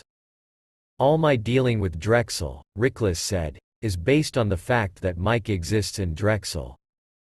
Rickless claims that the word junk to describe these low-rated bonds originated in one of his and Milken's early phone conversations, in about 1970. "He looked at my bonds and he said, 'Rick, these are junk.' And I said, 'You are right. But they pay interest, and they sell at a discount.' Mike called them junk bonds. He created that name, unfortunately as a joke to start with. Today he would like to get rid of that joke, but sometimes it's very difficult. Today, Mike would kill to have everybody know it as a high-yield bond, but it's too late, so he might as well accept it," Rickless concluded. A pogrom is a pogrom. 2. Dr. Feelgood. While Milken was forging the client relationships that would one day power his juggernaut, the man who would be his crucial partner and ally, Fred Joseph, arrived at Drexel Burnham. In later years, when the Phi RM's Professor Isla became highly visible, Joseph would be Milken's face to the world. While Milken and his cadre would remain secluded from the press, Joseph would be supremely accessible, and so politic, so polished, so affable, so disarming, this silver-haired, soft-spoken Bostonian, that he would lend his mantle of legitimacy to the Milken operation. And while Milken drove the money machine, Joseph would concentrate on building the institution, recruiting talent from rival Phi RMS with piles of money, watching for signs of restiveness within his team, carrying out the managerial responsibilities of the role he had assigned himself as, in his words, the Dr. Feelgood of Drexel. Behind the scenes, Joseph would at times attempt to rein Milken in. When one of Milken's troops threatened a prospective client in order to get his business, Joseph would try to make amends. It was his job to bring the veneer of the civilized world to the brute force of the Milken crew. But however effectively the two men complemented each other, in at least one way they were more alike than different. Both had a rapacious hunger for market share. Joseph, arriving at Drexel Burnham in 1974 via E. F. Hutton and Shearson, was a 37-year-old with a couple of false starts and an itch to do something grand in investment banking. The son of Orthodox Jews, he had grown up in the blue-collar Roxbury neighborhood in Boston. He attended public school there and then went to Harvard on a partial scholarship. Majoring Phi RST in physics and then in English, Joseph decided on business school by default. He considered himself no physics genius and no poet, but he thought he was good enough at numbers and he knew he could sell. After graduating from Harvard Business School in 1968, he applied for a job at E. F. Hutton, where he was interviewed by John Shadd, who would later become the chairman of the SEC. Joseph recalled that after listening to Joseph explain his ambitions, Shadd asked him 3 questions. What kind of name was Joseph? Jewish. What did his father do? He was a cab driver. What had he been best at college? Boxing. He had won a collegiate championship 3 out of his 4 years. Joseph thought his answers were sure to lose him the job, but Shadd read them to mean that he was highly motivated, and hired him. He made partner in 4.5 years, which put him on an exceptionally fast track. But then Shadd, who was his mentor, became embroiled in a power struggle to head the firm, and Robert Foman seized the helm. Joseph had been Shadd's campaign manager, and the bad blood between him and Foman meant that there was no future for him at the firm. He left and went to Shearson, as a Phi RST vice president in corporate finance. After he had been at Shearson for a couple of years, Joseph became assistant to Alger, Duke, Chapman, the president of the firm, and was given the job of trying to salvage the firm's failing retail business, which was losing money. Within a year it had become professor at table. After about 18 months, Joseph was made Shearson's chief operating officer, its number 2 position. By this time the firm was in desperate need of capital, and Joseph was one of the major negotiators of its merger with Hayden Stone. When that was finally completed, in September 1974, Joseph decided that he wanted to get out of his management role and go back to investment banking. But the head of corporate finance at Shearson, Hayden Stone, was a good friend of his. Rather than displace him, Joseph once again began looking for another job. He wanted a major bracket firm. It had to be a major in trouble, though, because Joseph's resume, bouncing from one submajor in turmoil to another, wasn't made for the establishment powerhouses. Drexel Burnham Phi T the bill. It had just become a major, and Tubby Burnham and the firm's president, Mark Kaplan, were looking for someone to exploit that opportunity. The merger of the old Burnham and Company with Drexel had taken place more than a year before Joseph joined as co-head of the newly constituted firm's corporate finance department. Joseph found no trace of assimilation. The two firms, moreover, were such stereotypical opposites, each almost a caricature of its kind. The classy Drexel, genteel to the point of being effete, and the brash, bucket shop Burnham and Company, that the place lent itself to parody. One Drexel investment banker would later say, "The Drexel people were sitting at one end of the hall, waiting for Ford Motor Company to realize it had made a mistake and call us up and tell us that they'd really appreciate it if we would take them back. And you had the guys from Burnham and Company running around 7th Avenue trying to underwrite every schmate factory they could find." Culture clash was the least of Drexel Burnham's problems. In 1975 the firm did very little investment banking. Nearly all of Drexel's venerable old Fortune 500 clients had FL-Ed.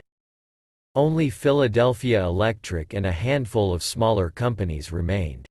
The firm's self-image, as it would later be recalled by one Drexel executive who arrived at the firm in the mid-1970s, was terrible. Physically, Drexel Burnham was a pigsty. It was cheapskate in all its dealings. I once had a T&E form, an expense account form, returned to me because I had taken a taxi where I might have taken a subway. And there were spotty compensation deals throughout the firm. It had a case of Monty Hall-itis. Moreover, Drexel Burnham was peopled largely by leftovers, people who hadn't worked out elsewhere, whose will had been broken. If Joseph was daunted, he did not show it. After 6 months at Drexel, he told Kaplan that given 15 years he could create something that might be as important as Goldman Sachs, which was arguably the premier investment banking firm on Wall Street and had been molded by one man, Gustav Levy. Joseph's strategy was to develop an edge. And the first edge to work on, he decided, was service to medium-sized, emerging growth companies. There was nothing so original about this. Many firms had such a goal. Joseph, however, believed they gave it only lip service. At most firms, when a young partner brought in a deal for a small company, the firm wouldn't support the research and wouldn't make a market in the stock. While if another young partner obtained for the firm a co-management in an underwriting for IBM, he would be promoted. Drexel, Joseph determined, would say that it wanted to build medium-sized companies, and would mean it. Joseph's strategy made particular sense because by the mid-70s most of these companies had lost their investment bankers. They had been served by the submajors, but in the early 70s the ranks of those firms were decimated. In 1971 there were 23 submajors, among them Burnham and Company. By 1978, there were 2. A handful had moved up into the majors, and the rest had disappeared.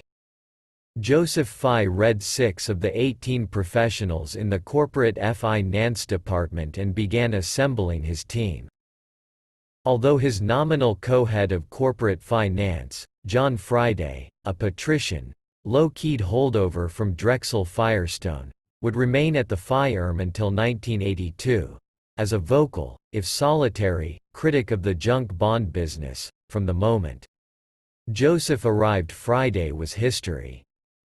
Joseph made a decision not even to try to recruit bankers from Goldman or Lehman, but to take them from submajors like Thomson McKinnon or Dominic and Dominic, on the theory that morale would be better among people who were making a step up, to a major, albeit a ragged and schizophrenic one, than a step down.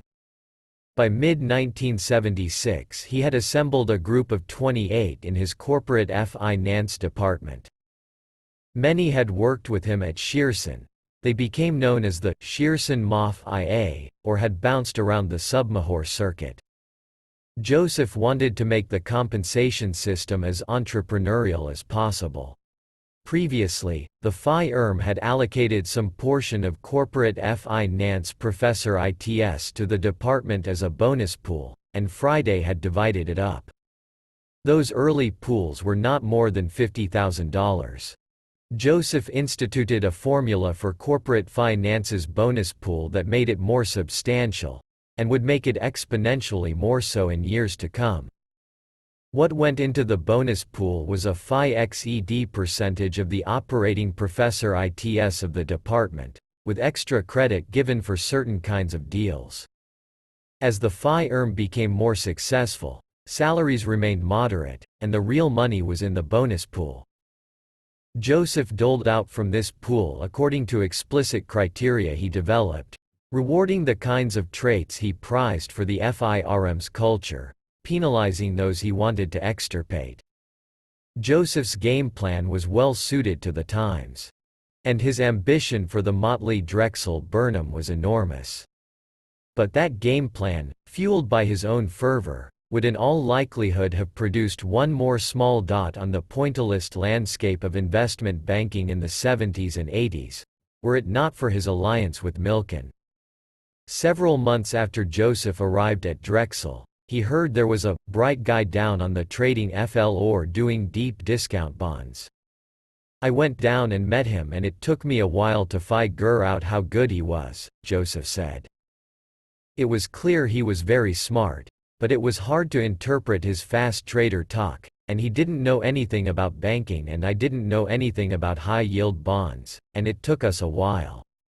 We both kept looking at each other, thinking, gee, I could probably do something with that guy. The FI-RST business on which Milken and the investment bankers coordinated was the REITs. Milken was trading the REIT bonds, and he began sending REIT managements over to the corporate finance department. In 1976 there were 130 REITs. By 1984, Drexel would have done fee-paid transactions for about 95 of them. The REITs, however, were only a warm-up. It was in the early spring of 1977 that Milken and Joseph decided to collaborate on an undertaking that would provide an edge, commensurate with Joseph's ambition, and would launch the firm on its trajectory. Lehman Brothers Kuhn Loeb, then one of the most prestigious investment banking firms on Wall Street, had just underwritten several novel issues of low-grade, high-yielding bonds, $75 million for LTV Corporation, $75 million for Zapata Corporation, $60 million for Fuqua Industries and $53 million for Pan American World Airways. Until now, high-yielding bonds were the Chinese paper from the conglomerate building exchange issues of the late 60s and from various and sundry fallen angels, high grades which had been downgraded, including the REIT bonds. But these Lehman underwritten issues were bonds which started out in life as junk. Milken, who bought some of these bonds, pointed out to Joseph that he had the buyers for such low-rated paper, the clients he had done business with since 1970. For by 1977, prior to the public issuance of non-investment grade debt, as Milken would later note with some pride, there was already a thriving, vital high-yield market.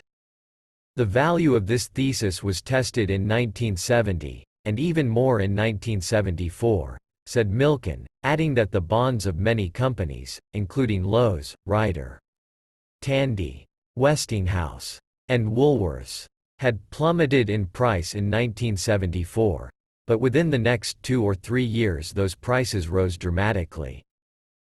By 1977, what was important was we'd just gone through a difficult economic period, and people who had invested had had a very, very successful experience, Milken continued.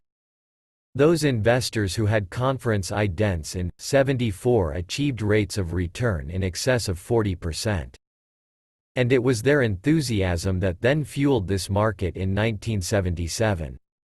The high-yield bond was indeed, as a Drexel publication put out by Milken's department would say some years later, a financial instrument whose time has come. Historically, low-rated companies had borrowed money short-term on a senior, secured basis from banks, and longer-term from insurance companies in private placements, although some companies were too low-rated to qualify for the private placements. But those loans had been laden with restrictive covenants. The other source of capital, of course, was equity offerings, but those diluted the value of the stock already outstanding. Furthermore, the equity markets had been so depressed through the 70s that for many companies, particularly the contingent Drexel was attempting to serve, an equity offering was not even an option. Milken was offering these low-rated companies a new financial instrument that blended the best of equity and debt. Long-term, dilutionless, less restrictive capital. The average life of these bonds was 15 years, with no principal payments due for 10 years. This was subordinated debt too, which meant it was subordinated to the claims of any senior debt holders. If they wished, the companies could continue to acquire senior debt at a lower interest rate from banks, which would draw comfort from the level of subordinated debt capital beneath them. Like a mountaintop real estate developer who builds one row of homes with spectacular views, sells them and then builds another in front, repeating the process until the latest row has reached the very cliff. The companies could continue to acquire senior debt, without interference from the subordinated debt holders, who would be relegated to increasingly junior positions. For Milken's investors, there was not only the appeal of the high interest rate, to compensate for the additional risk, but some upside.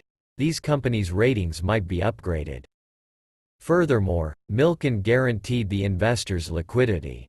He told them that he would be there to make a bid on the bonds. It might not be a bid for what they had paid for the bonds, but it would be a bid. In essence, Milken was replacing more covenants, which an insurance company would have exacted in a private placement, with liquidity. So if an investor didn't like what a company was doing, as his mountaintop view was obscured, he could always sell his bonds.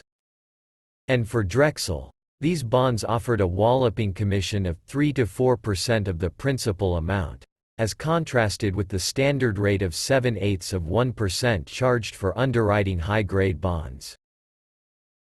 The firm was embarked on what Joseph would later describe as its high-value-added course. As the years went on, Drexel would charge ever more astonishing fees for doing what no one else could do. Milken had his stable of clients, but if this market was to thrive it would need a much broader base.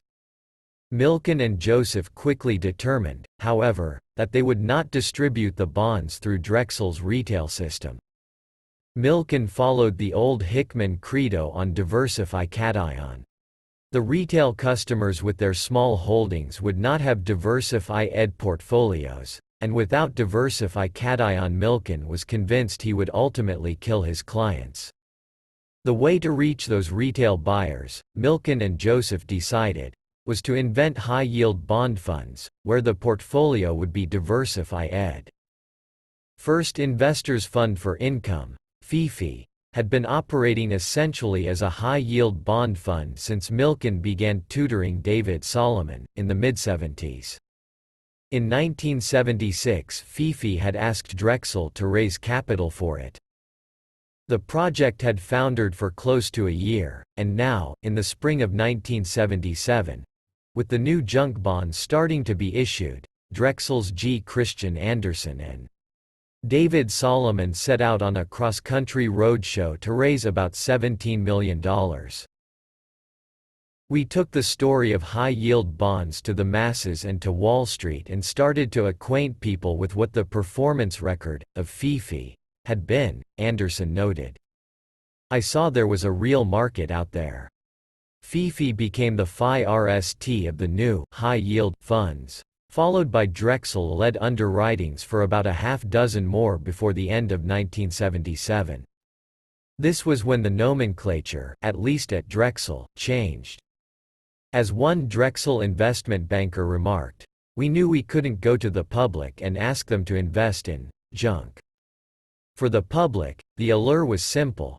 Riskless treasury bonds were then offering a return of about 7.5%, while the fund's target was in the area of 10%. And for the fund managers whom Milken was assiduously courting, this new area sounded exciting. Mark Schenkman, who would later become a Milken devotee and was then equity portfolio manager at Fidelity, had his FIRST meeting with Milken at breakfast in 1977. Mike said, "Why just be an equity manager when you could have a specialized niche, which takes into account equity research and trading inefficiencies, and offers good performance?" Schenkman relayed the Milken pitch to Jack O'Brien, in charge of product development for the Fidelity funds, and soon Fidelity started its FIRST high-yield bond fund. While the Lehman issues had been sizable, Drexel started out small. In April 1977 its FIRST deal was $30 million of subordinated debentures at 11.5% for a highly leveraged oil and gas exploration and equipment manufacturing company, Texas International. Though in later years Milken would forsake the notion of a syndicate and loathe the existence of even a single co-manager. Why give bonds to other Phi RMS to place when he had more demand than he could Phi LL? And why risk their Phi NDING out anything about his distribution? In the beginning he did spread the risk. In the Texas International deal, Drexel Burnham took $7.15 million of the bonds to distribute, and the rest were allotted in tranches of under $1 million to Phi FTY 9 other Phi RMS. The underwriting fee on the deal was 3%, or $900,000, of which Drexel collected the lion's share. In those days, that was a dramatically large fee. By the end of 1977, Drexel did 6 more deals, all in modest amounts, ranging from $7.50 million to $27.50 million, and its total for the year was $124.50 million. While Drexel had done more deals than Lehman, Lehman ranked Phi RST for the year in amount, its total twice as large as Drexel's. Moreover, White, Weld & Company, E. F. Hutton & Company, and Blythe Eastman Dillon & Company all gave Drexel a run for its money, weighing in with fewer deals but in dollar amounts that came close to Drexel's. That was the last time in junk bond history that Milken's competition would be able to touch him. In 1978 Drexel did 14 issues for a total of $439.50 million, and its closest competitors for number of issues and amount did 6 issues and $157.90 million respectively. From then on, the numbers would tell a story of Drexel's dominance that grew more mammoth with each passing year, as the Phi ERM seized close to 70% of market share. Lehman Brothers might have competed at the outset, but the business was too dicey for that high-class Phi ERM. Louis Glucksman, the volatile trader who would for a brief, cataclysmic period several years later head Lehman, liked the junk business and believed the Phi ERM should make a strong commitment to it. But his partners on the investment banking side disdained it. Lehman did only one more deal after that Phi RST batch and then turned down 17. They all went to Drexel. Mark Schenkman, who left Fidelity in 1979 to set up a junk trading operation at Lehman Brothers Kuhn Loeb, later recalled that, the big concern at Lehman was, what will General Foods say about its investment banking Phi ERM peddling such déclassé merchandise? All the establishment FIRMs were slow coming into this business because they wanted to protect their franchise with the blue-chip companies. Drexel had no franchise to protect. And Drexel's lack of ambivalence showed in its commitment of capital to this new business. In 1976 Drexel Burnham had merged with William D. Witter, a research boutique in which the Belgian company Bruxelles Lambert, just months earlier, had purchased a controlling interest for about $20 million in cash. Drexel thus became Drexel Burnham Lambert, with a capital base of $67 million, and Bruxelles Lambert, controlled by Baron Léon Lambert, owned a 28.3% stake in the newly merged Phi ERM. Now, with the junk bond business underway in the late 70s, Burnham says he went back to his Belgian investors for 2 separate infusions, of $10 million each, mainly for the Milken Joseph venture. The Bruxelles Lambert stake in the Phi ERM went to 35%. By 1978, Joseph had assembled his core corporate finance group, the half-dozen investment bankers who over the next 8 years, to their astonishment, would each amass many millions of dollars. Among them was Stephen Weinroth, who arrived at the Phi ERM that year after stints as an investment banker at L. F. Rothschild and Loeb Rhodes and then as the chief operating officer of a private company. Weinroth was drawn to Drexel because he saw a «happy constellation» in place. The medium-sized companies Drexel was targeting were indeed an underserved market. The high-yield bond was its perfect product, and Milken was already dominant in trading those bonds. Moreover, Weinroth, avuncular, rotund, hardly an investment banker in the white shoe mold, felt temperamentally suited to these clients and the role he would play. With medium-sized companies, you can really get to know the managements, and you can really help them. I figured I could make a difference. I wasn't dealing with an Exxon. After Weinroth had been at Drexel for about 6 months, he would tell Fred Joseph that when he was at Loeb Rhodes, 2 things had always scared him. When he was pitching a piece of business, he was afraid he would lose it to Goldman Sachs, and then if he got it, he was afraid the firm would not be able to perform. At Drexel, these fears vanished. I said, "Freddie, it's too easy. This isn't even fair, it's so easy." 3. Transformation. With the firm fluid Xing its muscles so pleasurably in this burgeoning market, Milken in early 1978 announced to his immediate boss, Contour, that he wanted to move his entire high-yield group to Los Angeles. He and his wife were both LA natives.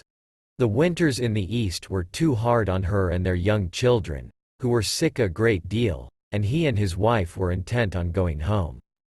It was important to him to make the move soon, as his father was ill with cancer and he wanted to be near him.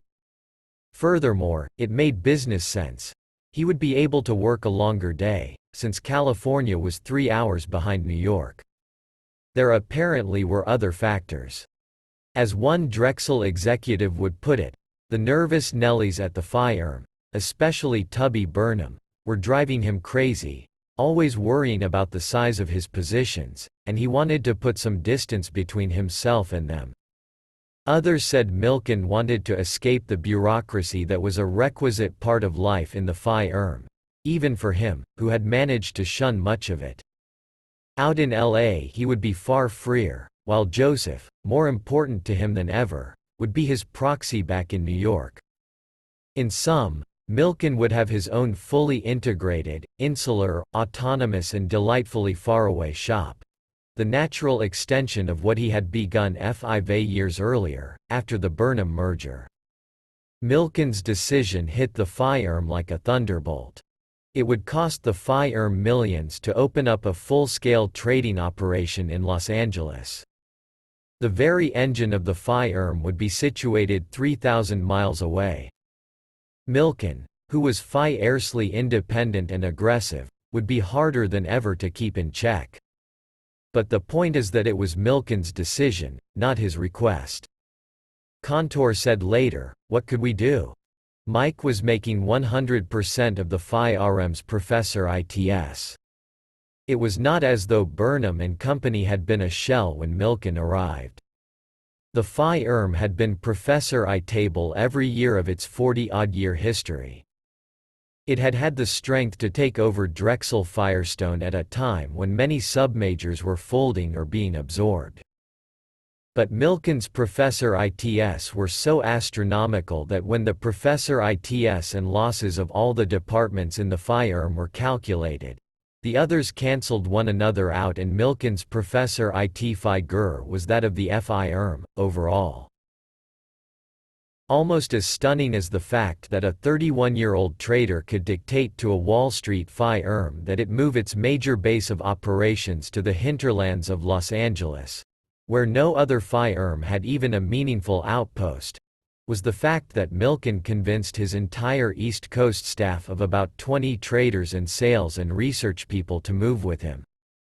The only people he lost were clerical. The incentive, of course, was not mysterious.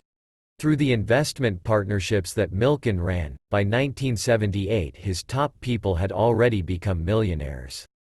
They were the envy of Drexel. An invitation to join them was a ticket to wealth.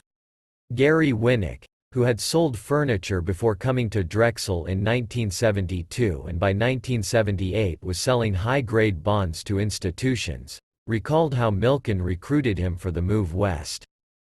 For the past 2 years, Winnick had worked across the trading floor from Milken. They had a passing acquaintance. Winnick said that he came in early and left late, as of course did Milken, and Milken noticed this.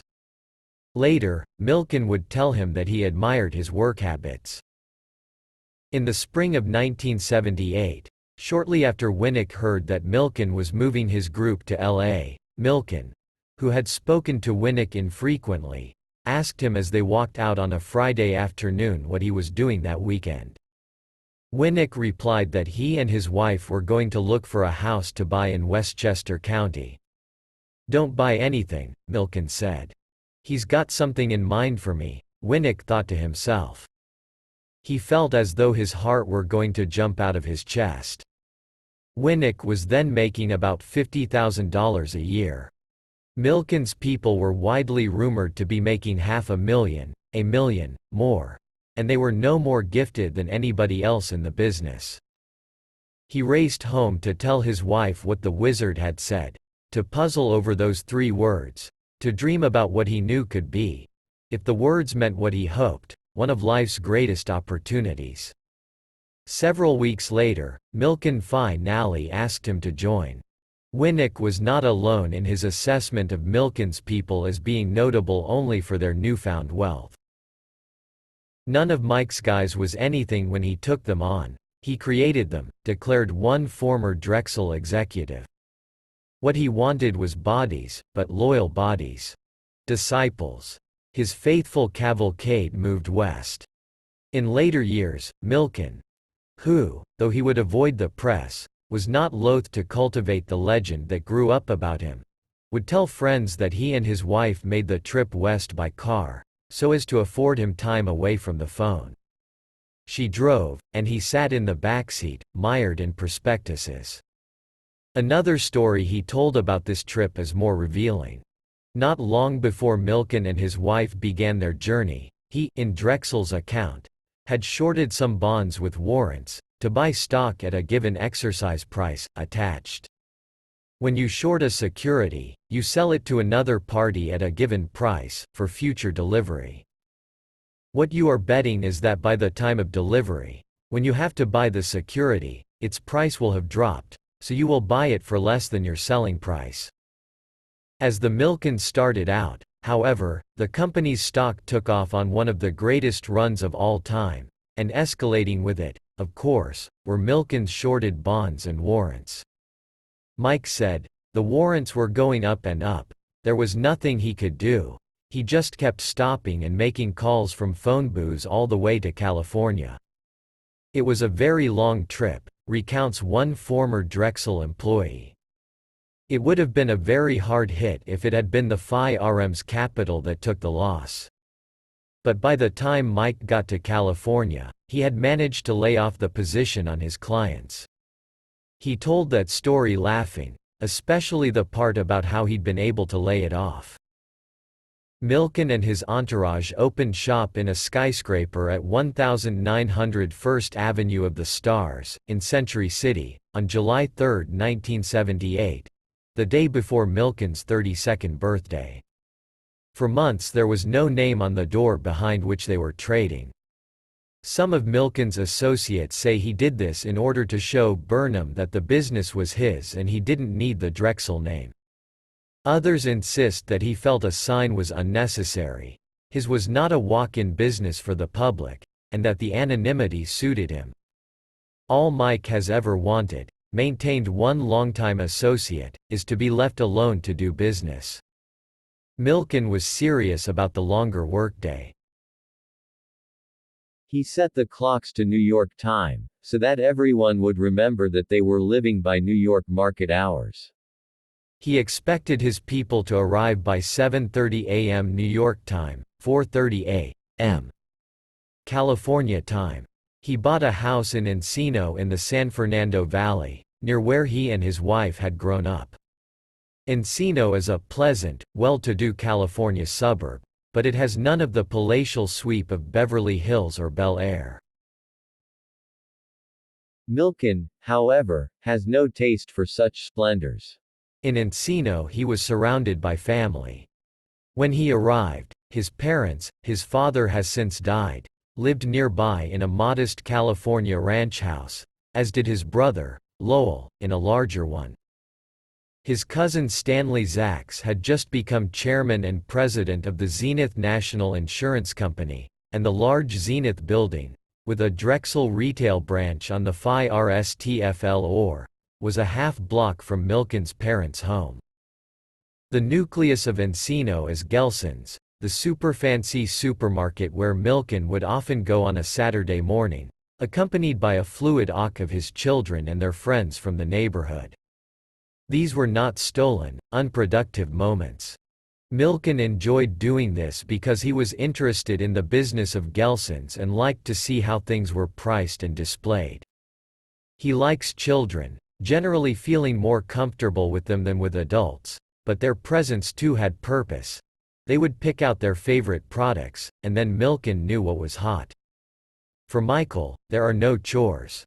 Everything is a learning experience, said Harry Horowitz, his friend since boyhood. As homey a tableau as this makes, the house the Milkens chose was not without a certain cachet. It had been the guest house on the Clark Gable and Carol Lombard estate. When Gable died, in the mid-70s, the land had been divided into numerous, relatively small lots, so, while some of the homes that were built there are large and ornate, most of them are close together. The overall impression of the area, now known as the Clark Gable Estates, with street names like Tara and Ashley from Gone with the Wind, is of an extremely upscale, nouveau riche development. The Milkens' home, however, is different. Secluded, at the top of an uphill driveway, it is only partially visible from the street, a deep blue multi-level shingle house with enormous stone chimneys. While it does not seem very large from the front, it opens up into large, airy spaces. Mike paid $750,000 for it in 1978, and I remember we were all agog, says one member of Drexel's corporate finance department. Within several months of Milken's move, his brother, Lowell, 2 years his junior, left the prestigious, hard-driving Los Angeles law firm of Irell and Manella where he was an associate to join Milken at Drexel. Lowell Milken, who graduated summa cum laude from UC Berkeley and then graduated from UCLA Law School, where he was the editor of the Law Review, had been a highly regarded fourth-year associate at Irell, clearly destined to make partner. But with his brother, at Drexel, he could utilize all he had learned at Irell and Manella and do much more. Michael Milken had been investing for his brother as well as for himself for years, and by this time the Milken assets were probably between $25 million and $50 million. Lowell Milken came in to manage those assets. As those of Milken's high-yield group grew, he would manage those as well. At Irell he had done tax work for small entrepreneurs. Now he set about constructing tax shelters for his brothers and the group's incomes. Movies, including those produced by Dino De Laurentiis, became a favorite shelter. According to two former Drexel partners, they believed that these shelters were so effective that Michael Milken paid relatively little in taxes. During the next several years, Lowell Milken would form a company at Drexel named Cambrent Financial Group, which would function as a service arm for the Milkens and the High Yield Group and employ a handful of lawyers. Lowell Milken would draw on his Irell and Manella connections for talent, hiring two of the Phi RM's outstanding lawyers, Edward Victor and Craig Kogut. Richard Sandler, who had been Lowell's close friend when they were growing up and had attended UC Berkeley and UCLA Law School with him, also joined and functioned as Michael Milken's personal attorney. Cambrent would be located at Drexel, adjacent to Milken's trading FL or, in fact. But it would have no relationship to Drexel. And its very existence would underline the utter separatism of the Milken operation. Lowell Milken was the technician with the green eyeshade, the administrator of the empire. But he would also be his brother's closest advisor and probably his sole conference idant. His off-ICE was shouting distance from Michael Milken's desk in the center of the trading FL or. Friends of both say that Michael trusted his brother to do the equity analysis that he did not have time to do himself.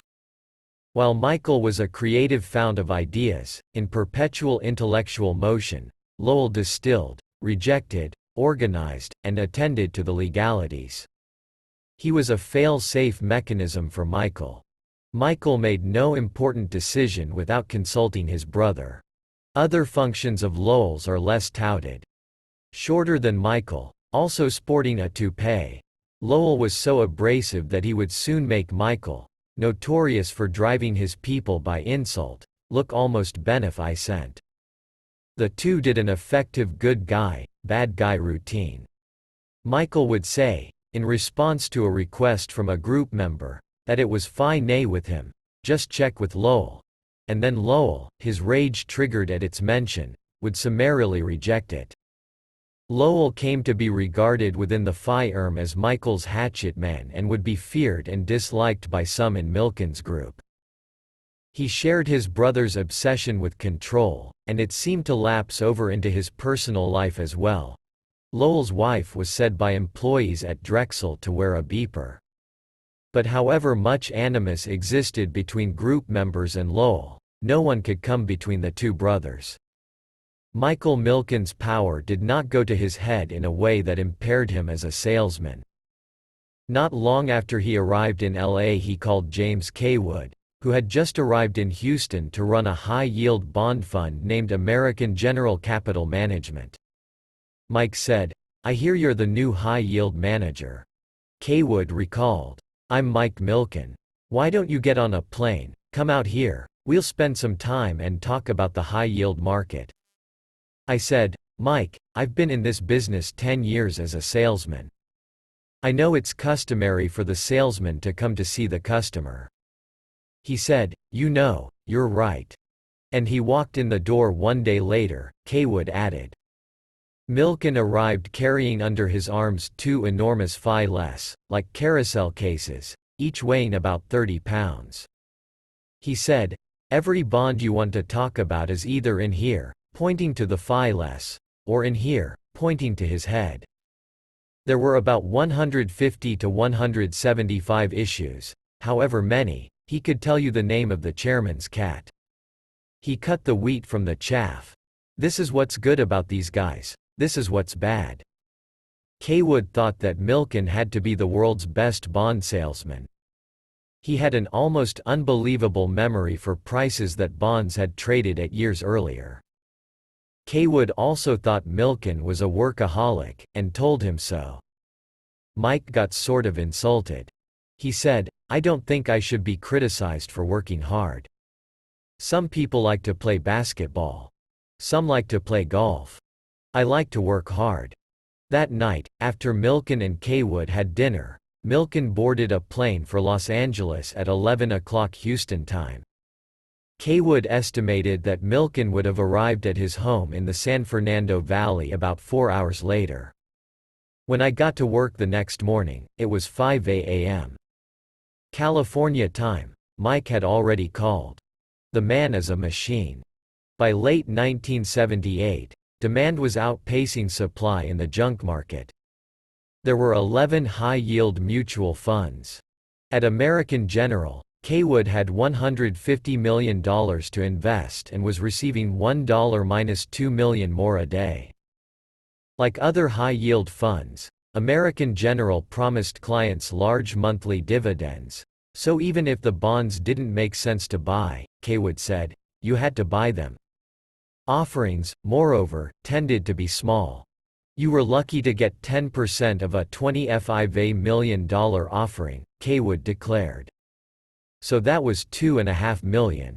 Hell, I was getting in $2.5 million a day. Whatever the investment demands of Kaywood and other portfolio managers of these funds, which generally had $50 to $150 million, they were dwarfed by David Solomon's at Fifi.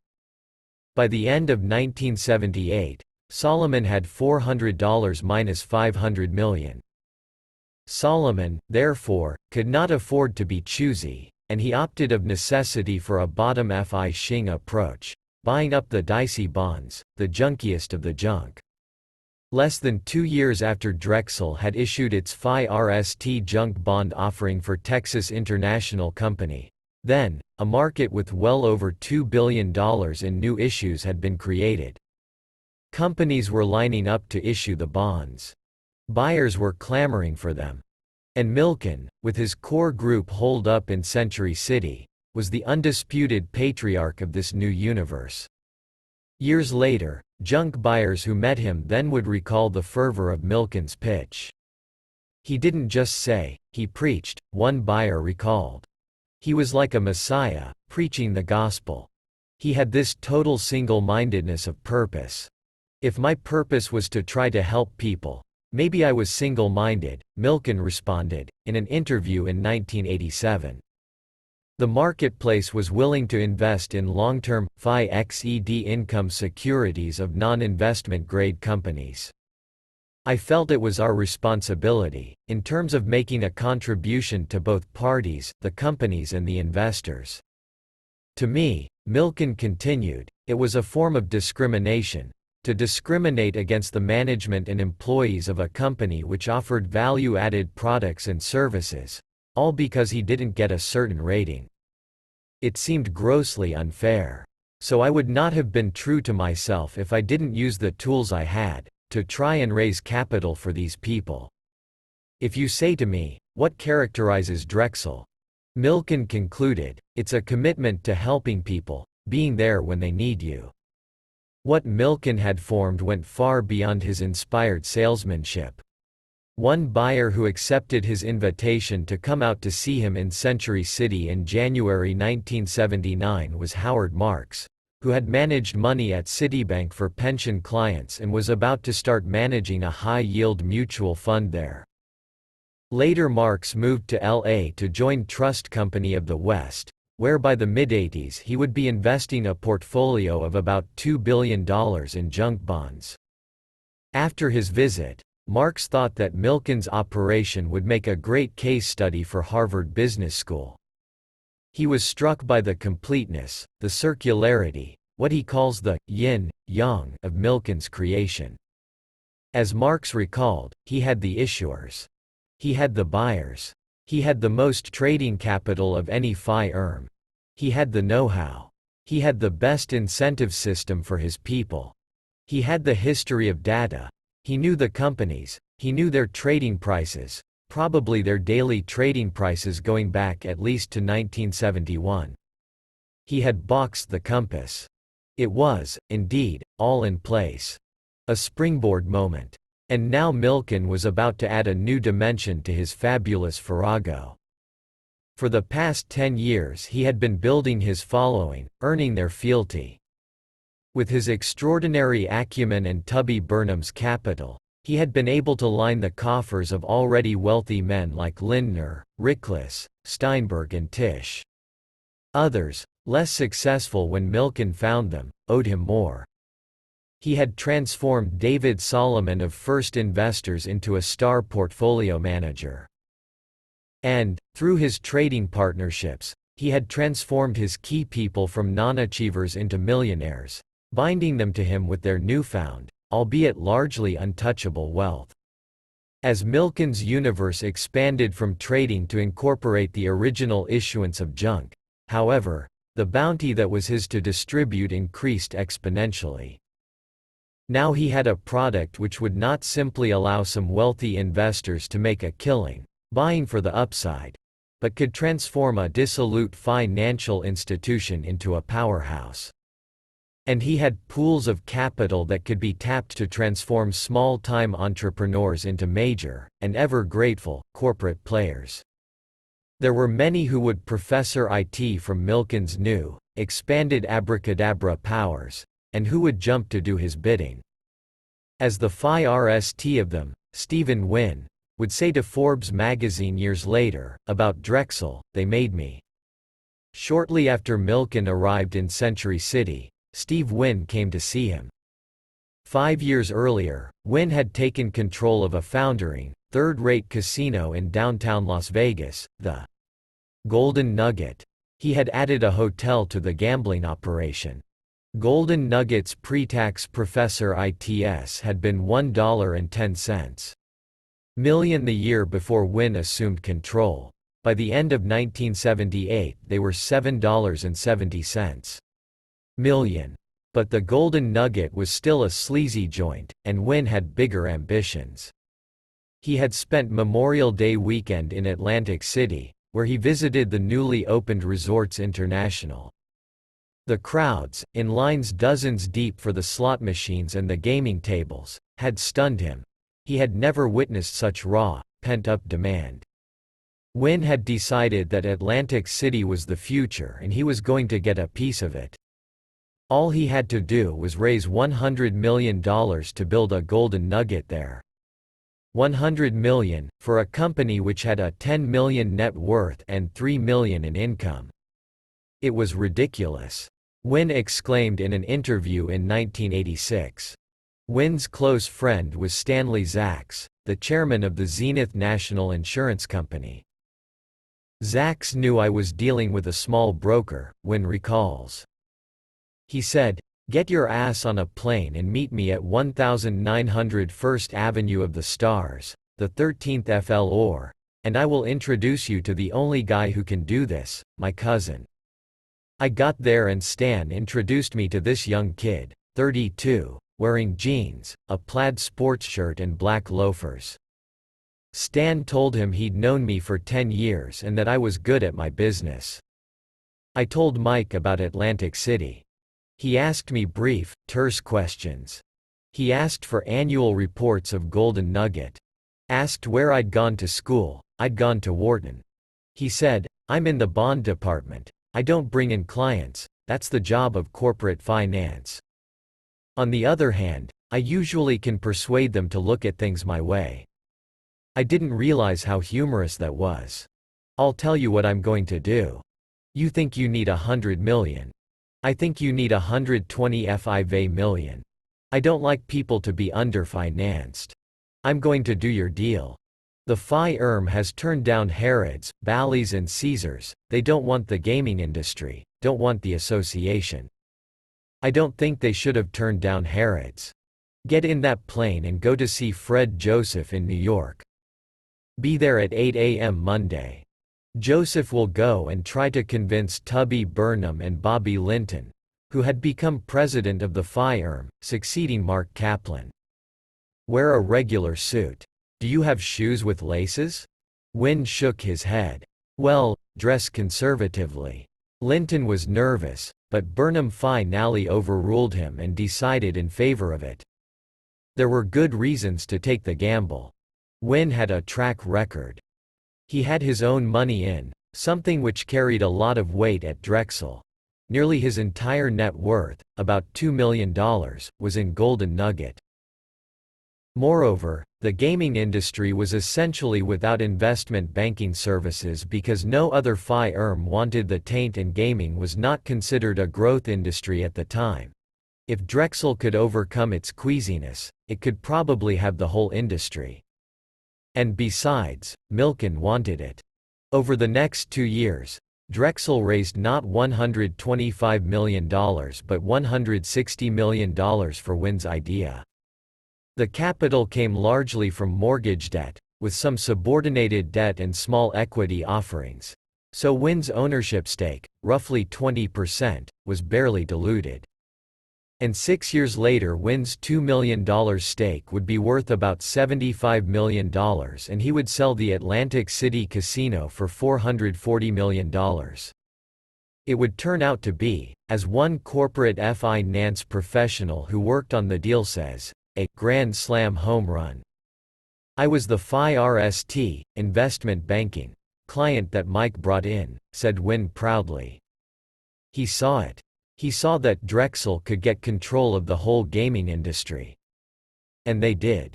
But in the beginning Milken had raised $160 million for something that was little more than a gleam in Steve Wynn's eye. One buyer, James Kaywood, recalled that as hungry as he was for junk at that time, investing in the Golden Nugget bonds had required a leap of faith. It was a dream. The balance sheet was non-existent.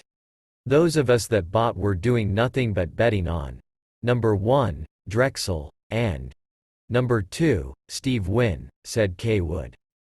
Wynn concurred. We symbolized, in terms of timing and our essential posture, the archtruth of Drexel's philosophy. There we were, wanting more money than anyone could argue we had a right to. It was venture capital, masquerading as debt finance, he concluded, capturing the essence of Milken's operation. Even with the enormous demand in the junk market in 1979, it took almost 2 years to raise that $160 million. Wynne crisscrossed the country, visiting scores of mutual funds and other institutions. In one 14-day period he did roadshows in 20 FIVA cities. Mike told me at the start that I'd have to sell them hard, Wynne recalled. He said, "Tell your story. If your deal works, and it will, inside of 5 years you'll be able to do $500 million over the phone." And that, Wynne added, was exactly what had happened. Over the next 6 years, Drexel raised about $1 billion for him. He had never had to do another roadshow. He had never had to wait for the authorization of Burnham, or of anyone else at the firm. "If I want $250 million, I just call Mike." Done. In one issue, Mike took $40 million himself. Personally. Though the intense Milken and the flamboyant Wynne, now known through his television commercials, in which he features himself with Frank Sinatra, Dolly Parton and other stars, would seem to make an odd duo, the friendship had purpose. Wynne would be useful to Milken as an entertainment arm, providing stars as entertainers at the Predators' ball. He would be a business getter, bringing to Milken clients such as Circus Circus and Lorimar. And, through Golden Nugget and also his personal portfolio, Wynne would become a major investor in other Drexel deals, including the Hostel megadeals. Brief ly he would become a principal in the Hostel game, making a bid in 1985 for Hilton Hotels for $1.80 billion, which he then dropped. Interviewed in mid-1986, Wynne indicated that he planned to return to the Hostel arena and was only waiting for the right moment with the right target. "Mike and I have never read both barrels. When we do, it won't be for any little $400 million acquisition. It will be a tidal wave. It will be a $2, $3, $4 billion deal. This," Wynne declared, pausing for effect, "is how real wealth moves. It gallops." 4. Merge with Mike. Not long after Milken and his cadre had moved to the West Coast, their colleagues back in corporate finance in New York began to feel that the epicenter of deals, money and power was decidedly westward. Indeed, with Milken out in L.A., Drexel Burnham in New York had the quality that Gertrude Stein delineated in Oakland. There is no there.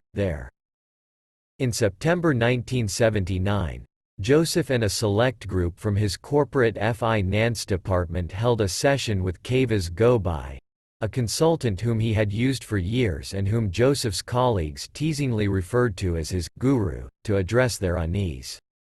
It was a 3-day meeting, held at the Barbizon Plaza on Central Park South because Bruxelles Lambert owned an interest in the hotel.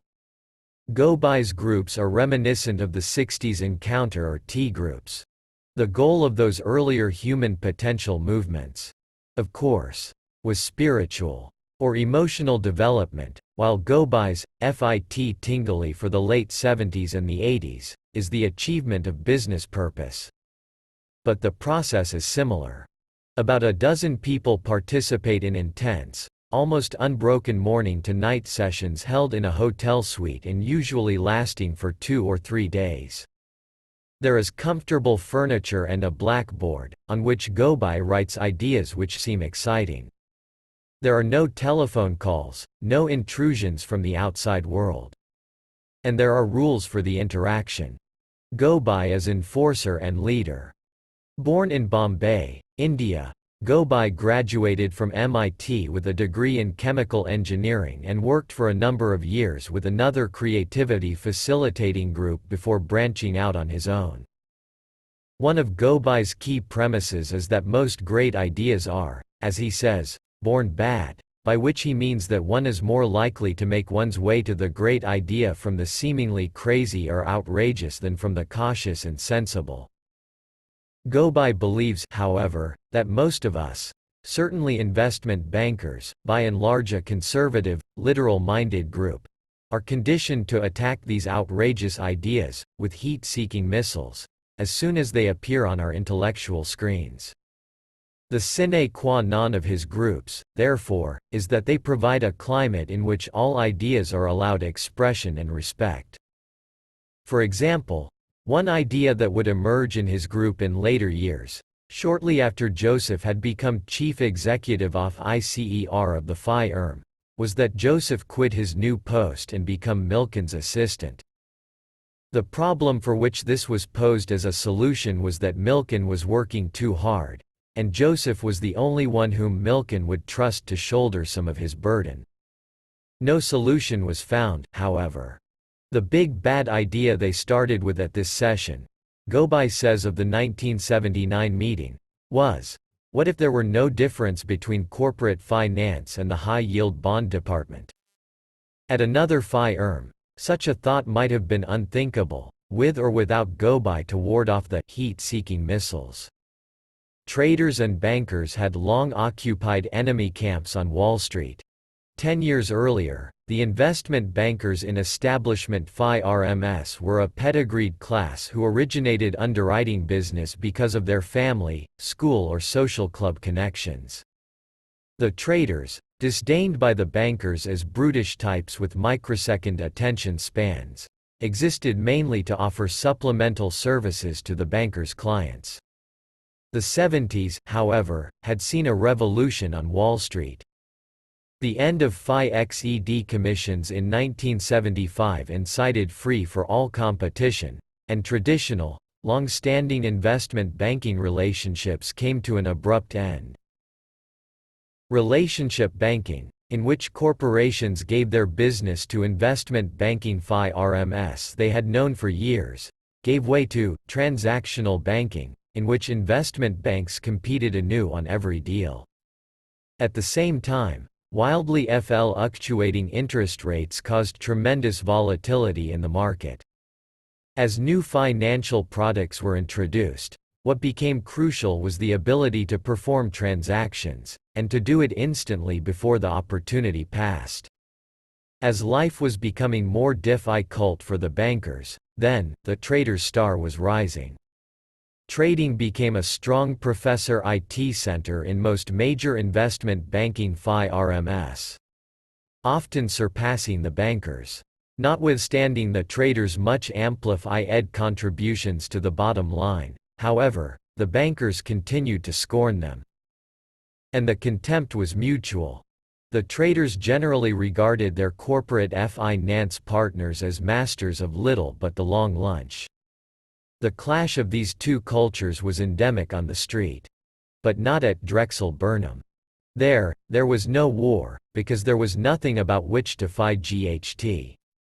The firm had had no investment banking culture, and no trading culture. What had come down the pike was an almost miraculous trader who was single-handedly responsible for the professor ITS of the firm. These Drexel investment bankers weren't proud. They wanted to be part of the Milken trading bonanza. Gobi, who encourages the use of metaphor and animal imagery in his groups, recalled that someone in the room put forth the idea that most investment banking firms functioned as a pride of lions, in which the male lions, the investment bankers, ate their FIRST, and then the remains of the kill came down the line, to the traders, the salesmen and the research people.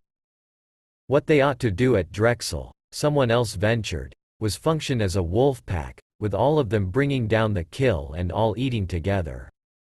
Put more directly, Milken and his group should not have the lion's share. There could be no question of these investment bankers having the lion's share in the traditional mode, since Milken was the engine that empowered them.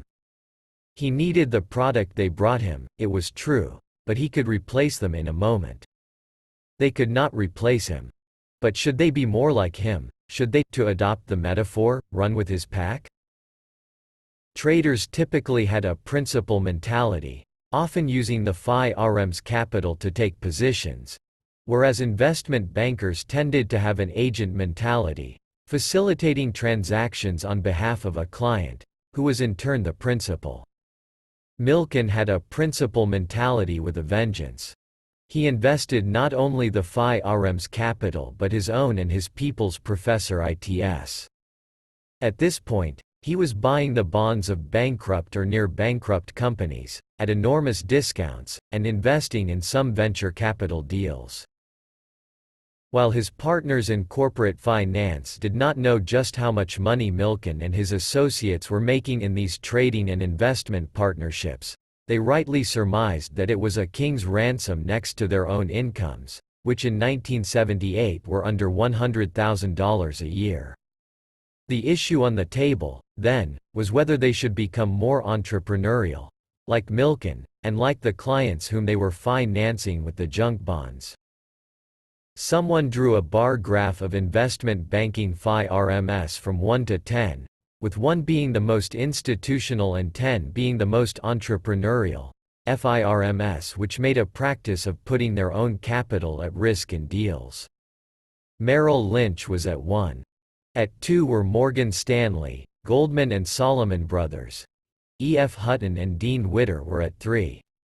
Lehman Brothers was at 5A, Lazard Frères at 6. Kohlberg Kravis Roberts & Company, Oppenheimer, and Allen & Company were all at 10. Milken was beyond 10, off the chart. After a vote, this group decided they wanted to be at about 8. Then there was the matter of Milken's closest clients. Should they continue to do business with the Lindners, the Ricklases and the Steinbergs of the world? And if they did, would they lose the chance of ever being able to do a better grade of business? They made a number of resolutions, all recorded as part of the notes of the meeting by a young corporate finance associate who had recently joined Drexel, Leon Black. While this meeting was attended mainly by the more senior investment bankers, Black was exceptional. He was very bright. And, as one Drexel investment banker put it, he had more contacts than all the rest of us put together.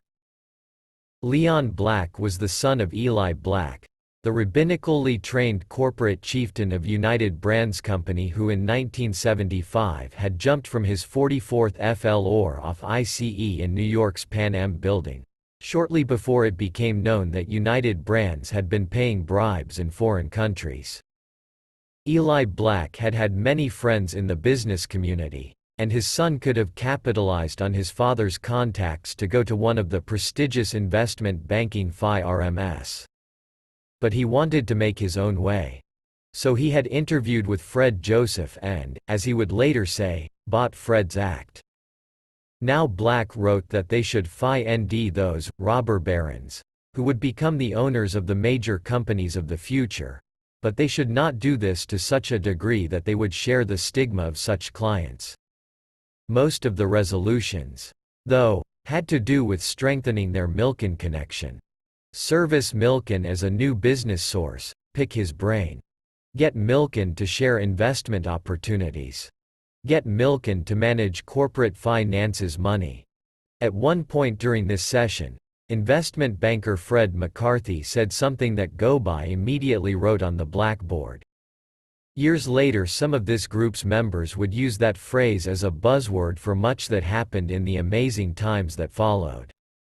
Gobi wrote, "Merge with Mike." As Drexel Burnham metamorphosed from a nondescript brokerage to a Wall Street powerhouse over the next 5 years, it was cast more and more in the image of its principal-minded trader. On the entrepreneurial 1 to 10 scale, the FIRM coalesced with Milken, off the chart. And by the end of that time Drexel's and Milken's power would be so great that the other major investment banking Phi RMS would be forced to imitate them. Drexel became a pioneer in what Wall Street would by the mid-80s loftily call merchant banking, a term borrowed from the British, which simply meant that a firm was using its own capital to finance deals, as a debt and/or equity participant. Harking back to the merchant banks of the robber baron era, and to J.P. Morgan in particular. Fred Joseph declared to Businessweek in mid-1986, "We're going back to our roots." By that time, Drexel had equity stakes in more than 150 companies that it had financed.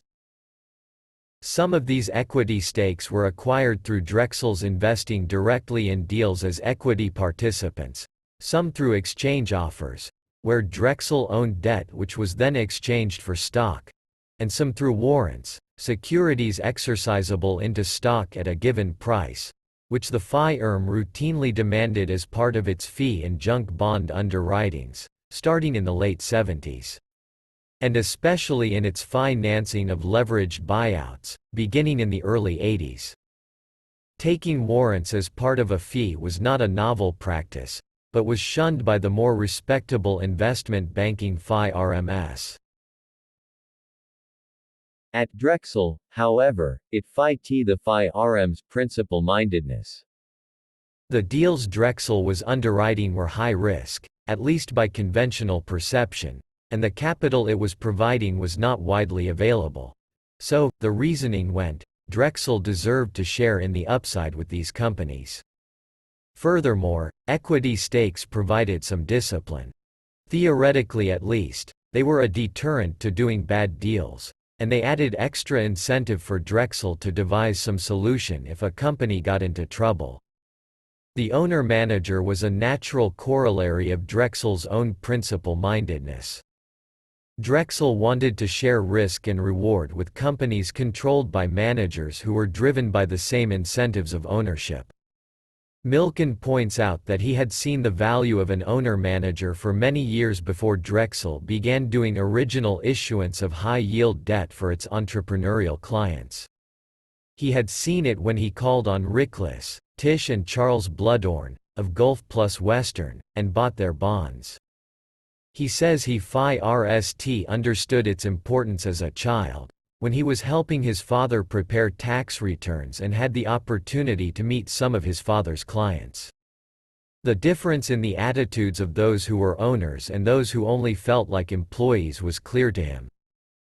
If you get a guy with some of his money in a company, he's going to do better than people who are getting a salary and bonus based on the size of the company, declared Joseph, delivering the Drexel exegesis.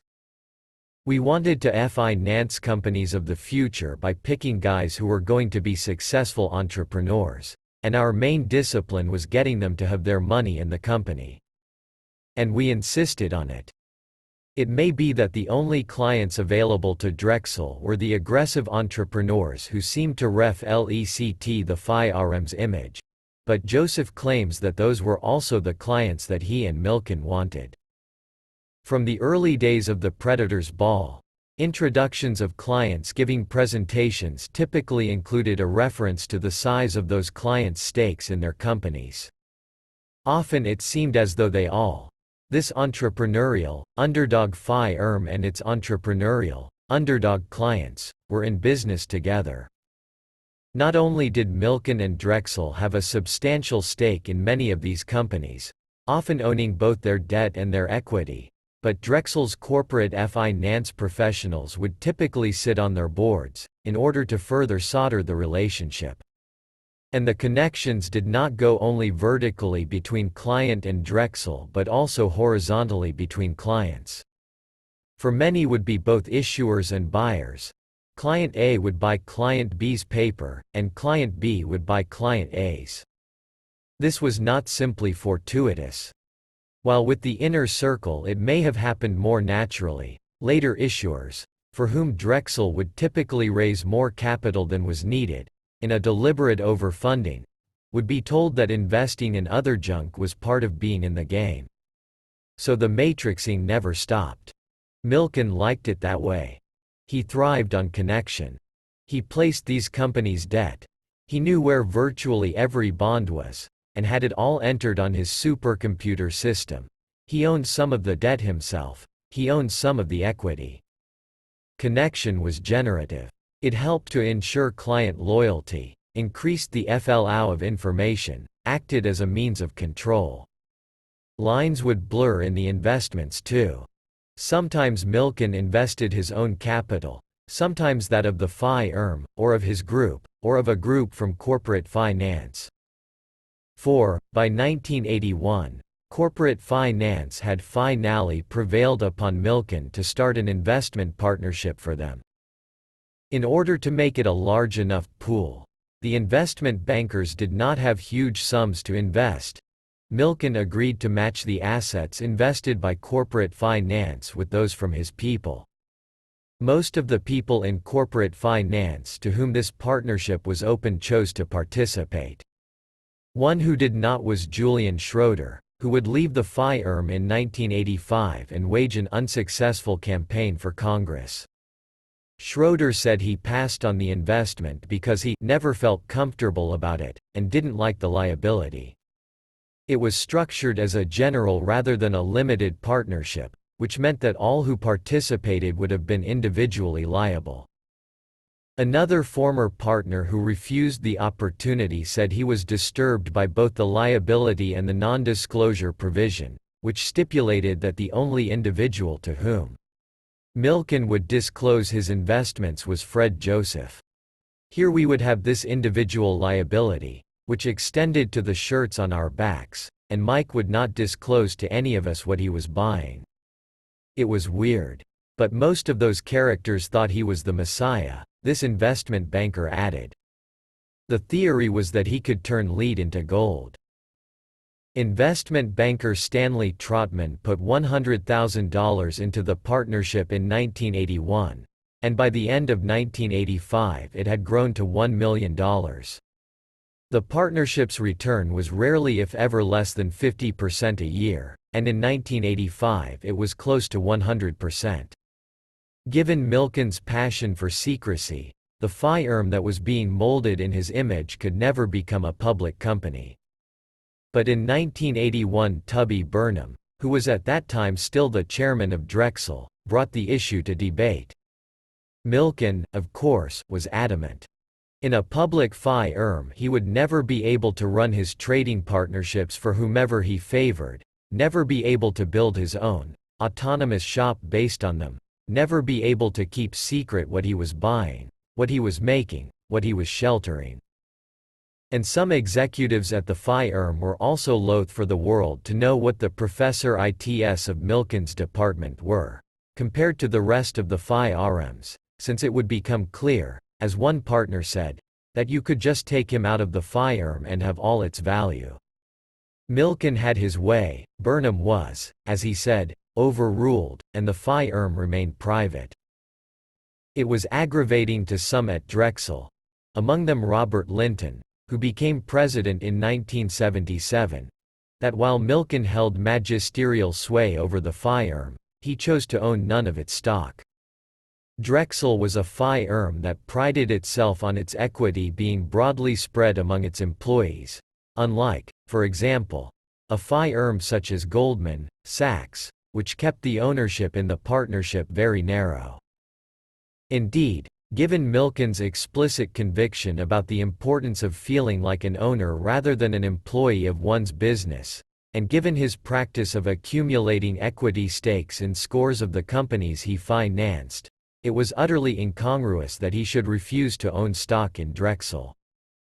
Linton is said by others at Drexel to have concluded that Milken's continuing refusal was evidence that the autocratic salesman-trader had no interest in the future of Drexel and was merely using it as his vehicle while it suited him. Now Joseph persuaded Milken to make a show of good faith by taking some stock. Milken agreed, on the condition that the firm offer him a special issue, a bond with a warrant, a kind of hybrid convertible. Since this issue and a second issue several years later were made available only to Milken and some of his designated people in L.A., it became known within the firm as the Western Convertible. Was a special deal created for Mike, different than for anybody else? Yes, said Edwin Cantor. Did he deserve it? Yes, again. Milken, of course, had not done this solely as a peacemaking gesture. As one former member of his group explained, before that, Milken's taking stock, he just thought of it as a place where he had a nice deal. But by this time he saw that what he was creating was going to be unbelievable, and the professor its were spilling over to the firm, in corporate finance and so forth. So why shouldn't he get his money both ways, in his percentage of professor its deal and as an equity holder in the firm? He added that many members of Milken's group, who heretofore had not owned a significant stake in the firm, now followed Milken's lead. By 1986, Milken would be the firm's largest individual shareholder, owning about 6% of the firm stock, according to an estimate in Forbes. By 1980 the recession had hit, and Milken's business was especially vulnerable, for as interest rates skyrocketed, bond prices plummeted. But Milken was in his element. His friend Stephen Wynn asserted, "Mike does better in hard times than good. He goes hundreds of millions long." I remember I called him one day, in the early 1980s, and said, "How are you doing?" "Wonderful," he said. "Down 11 million today, after 16 million yesterday. I'm stuck for 180 million in all." He was cheerful. "Mike knows the market is crazy, but it will come back," Wynn continued. "But the people who run money panic. They want to get out, so they start selling everything, and Mike will make a bid. Then he sits there. And when it does come back, he makes out." Milken does not run with the herd. "He is," said Joseph, "one of the greatest natural contra-thinkers I've ever seen. If you say, 'It's a nice day,' he thinks about the fact that people think it's a nice day. Maybe it's not nice somewhere else. Maybe it's not gonna be nice, compared to what? What do you mean, nice day?" He really thinks that way. That is perfect for an investor, or a trader, to be a contra-thinker. It turns out it is perfect for a finance business, trying to figure out what's going to happen in the future. In the early 80s, Milken took Drexel's junk bond business characteristically against the current.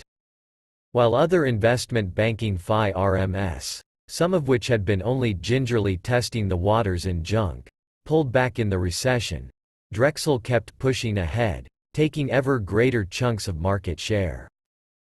In 1979 there were 16 firms in addition to Drexel in the junk market. In 1980 that number dropped to 12, and in 1981 to 5.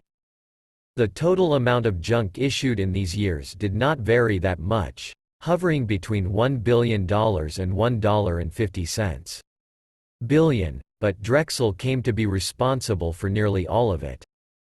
In 1979 the total issued was $1.22 billion, and Drexel had issued $408 million of it.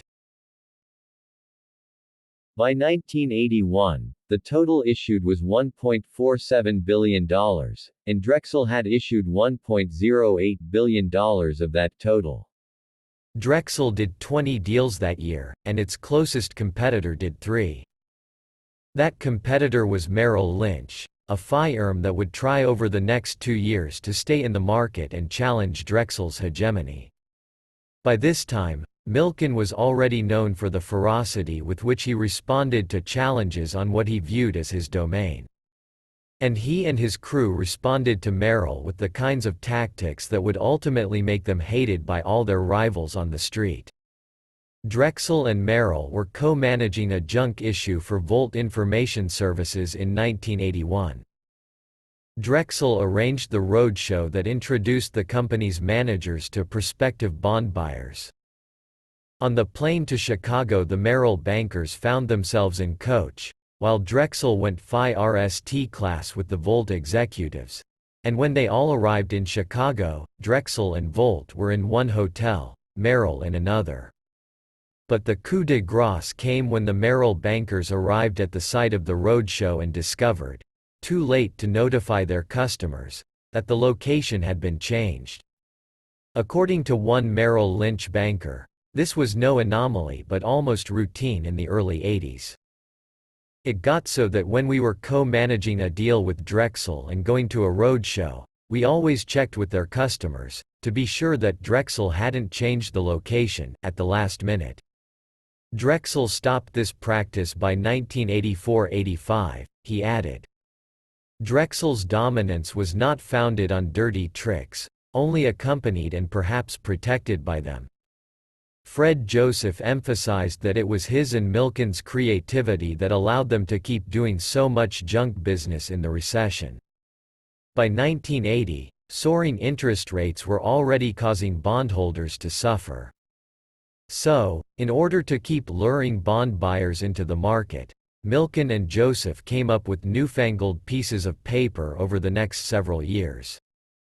High coupon, high premium convertible bonds. If the related common stock declined, the high yield would offer significant downside protection.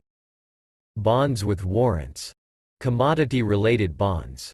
4 were exchangeable into silver, 1 into gold, 2 had returns related to the price of oil, and 1 had a coupon which would increase based on the volume of trading on the New York Stock Exchange. I used to sit with a company and say, "What do you want?" Joseph recalled. "I've got to give the investor the potential to earn the return that he thinks is fair for this package. But I can give him the return any way I want. I can give it to him by giving the money back sooner, or by giving him a higher interest rate, or by giving him more stock, or the stock cheaper. Tell me the one thing that's the least important to you, and if you give me control of one variable, there's nothing we can't do." All the other FI-RMS didn't have the confidence idents of having a Mike Milken who could sell this paper, Joseph added. So they had to look at spreadsheets, figure out what had been done, and do one just like it. But we could just sit there with our minds wide open, smoke pot, he laughs, daydream, and say, "What do you want?" Even with its inventiveness, Drexel was having trouble finding companies willing to pay what it took to raise money in 1981–82. And in its push to keep doing junk deals, Drexel did a couple that were notably outrageous. One was a $30 million offer in 1982 for Flight Transportation, a company which billed itself as offering jets for private charter to the Caribbean. There were, however, no jets, only a scam, and the FBI closed in shortly after the offering, while most of the money was still in escrow. Many of the bondholders sued, and they eventually achieved nearly full recovery in a settlement with Drexel. It was deliberate fraud on the part of Flight Transportation, but if we had been more careful we should have been able to spot it, conceded Stanley Trotman, the investment banker whose deal it was. After the Flight Transportation debacle, Drexel instituted some controls on the freewheeling junk bond enterprise. A private investigator, Jules Kroll, was hired to do background checks on Drexel clients. And the Underwriting Assistance Committee, UAC, was formed, in response to Flight Transportation and a couple of other bad deals that occurred just prior to it. A group of about 8 to 10 senior corporate finance people and executives, the UAC was to review and authorize every deal the firm underwrote. Trotman, who described the aftermath of Flight Transportation as the worst period of my life, suffered financially as well as emotionally. For by this time Fred Joseph had added the accountability factor to his entrepreneurial system of compensation in corporate finance. More than most other FI-RMS, we understand that we're a middleman in the marketplace, Joseph claimed. We have clients on both sides. And because Mike is so powerful, we have really been serious about that ongoing responsibility to buyers. It is a long-term approach to your business. Instead of just do the deal, get the fee and get out of there. If you do a deal here that goes bad, we're the only firm that keeps you accountable down the road. You've got a FI exit. If you don't try to FI exit, I'll kill you. If you try to FI exit and do FI exit, you'll almost recover the ding. If you try to FI exit real hard and don't, you'll recover some. There was nothing Trotman could do to FI X Flight Transportation. He received $50,000 as his bonus for 1982, while others in corporate finance received bonuses as high as $250,000 to $300,000. At least in flight transportation, Drexel was able to plead ignorance in the face of outright fraud. But in Drexel's deal for American Communications Industries, ACI, the situation was different. There, the risks were apparent. In February 1981, Drexel issued $20 million of bonds for ACI, a movie production and distribution company which had been formed in 1978. The prospectus admitted that the company might not have sufficient earnings to cover the interest on the debentures. This was a foreshadowing of the statements that would later become boilerplate in Drexel's junk bond prospectuses in its megadeals, but in those deals, like the $1.90 billion issue done in 1984 for Metromedia Broadcasting Corporation, for example, there would be assets that could and would be sold. Here there were none. There was considerable compensation to the investors for their risk. The investors got bonds with a 123/4% coupon. The coupon indicates how much interest is to be paid, usually semi-annually, which were issued at a 70% discount. Warrants, included as sweeteners, were issued with the debentures in a unit. These unit deals, which Milken had started issuing in 1980, had a special advantage for him. Typically, bond buyers and equity buyers are different groups, and many of Drexel's bond buyers therefore would not be interested in a company's warrants, exercisable into equity. Indeed, some high-yield mutual funds, which by the early 80s were still a giant part of this market, were not allowed to own equity. And these warrants were detachable from the bonds. So Milken would strip off many of the warrants, sell the bonds separately and, according to sources both inside and outside of Drexel, sell them to favored clients at very favorable prices. How risky a deal ACI was viewed as at Drexel may be deduced by noting not only what the investors got but also what Drexel got. Drexel claimed its lion's share of the 3% underwriting discount, which was $600,000. It also received stock in ACI, which the company had the right to repurchase up to a certain date at a maximum price of $700,000. Furthermore, ACI entered into a consulting agreement with Drexel, for which the firm would be paid $4,000 a month until April 1983, for a sum total of $100,000. Such side deals were generally not a part of underwriting agreements at any major investment banking firm. The ACI offering took place in February 1981, and the FIRST interest payment came due the following August. ACI became the FIRST company in junk bond history to default without making even one interest payment. One buyer said, they didn't do what they said in the prospectus they were going to do. They were supposed to make only low-budget FILMs. They got the money, and 5 months later it was all gone, along with everything else. By late 1981, other companies for which Drexel had raised money began to falter and have trouble meeting their interest payments. This was not unique to Drexel clients. Corporate Professor ITS nationwide plummeted in 1981–82, and bankruptcies reached record post-depression levels. But Drexel had carved out its niche with companies that were by definition high risk, that few others would finance.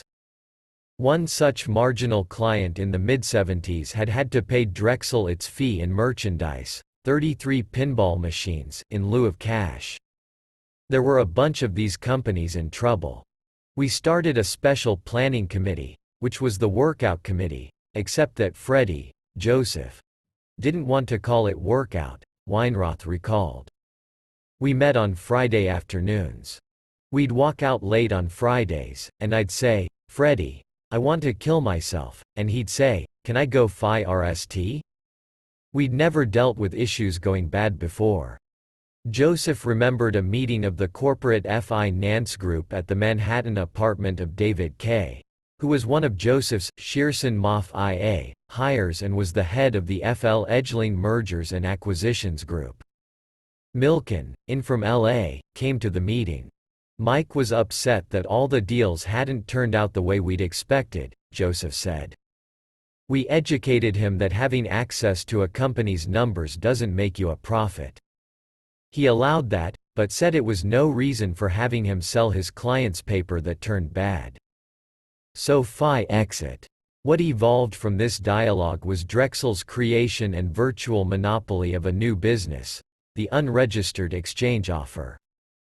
In a registered exchange offer, a company goes through the months-long process of registering a security with the SEC before offering it to bondholders in place of a formerly issued security. These had been done for many years. Rickless exchange offers, for example, in which he extended the date of maturity again and again in each issue of his Chinese paper, were registered. But whereas Rickless exchange offers were motivated by his desire to postpone into the far distant future the day when he would have to repay the principal, these Drexel-created exchange offers were designed to loosen the noose of interest payment obligations on strangling companies. Milken's theory was that many companies don't go broke on the operating professor IT line. Rather, it is often financial charges that kill them. If there were a way of reducing or removing those charges, these companies might survive and ultimately return to health. Drexel investment banker Paul Levy, who would come to specialize in this area, stated that its key is the concept of the flexible balance sheet, or adapting to a company's changing needs. If a company is being choked by its interest payment obligations, why not make those payments in common stock? Or why not just exchange the old debt paper for common stock, and eliminate the charges entirely? In this new age finance, nothing is written in stone. People used to issue bonds, and after 20 years they would repay them, Levy said. That's hogwash. The bondholders would tend to accept these offers, no matter how displeasing, because they would find themselves between the proverbial rock and a hard place. As Levy explained, these exchange offers are essentially an arbitrage. If a buyer purchased at par a bond which then came to trade at 60 cents on the dollar, he would probably be willing to exchange it for a piece of paper trading at 65 cents, especially if he thought his alternative was to be stuck holding the bonds of a bankrupt company.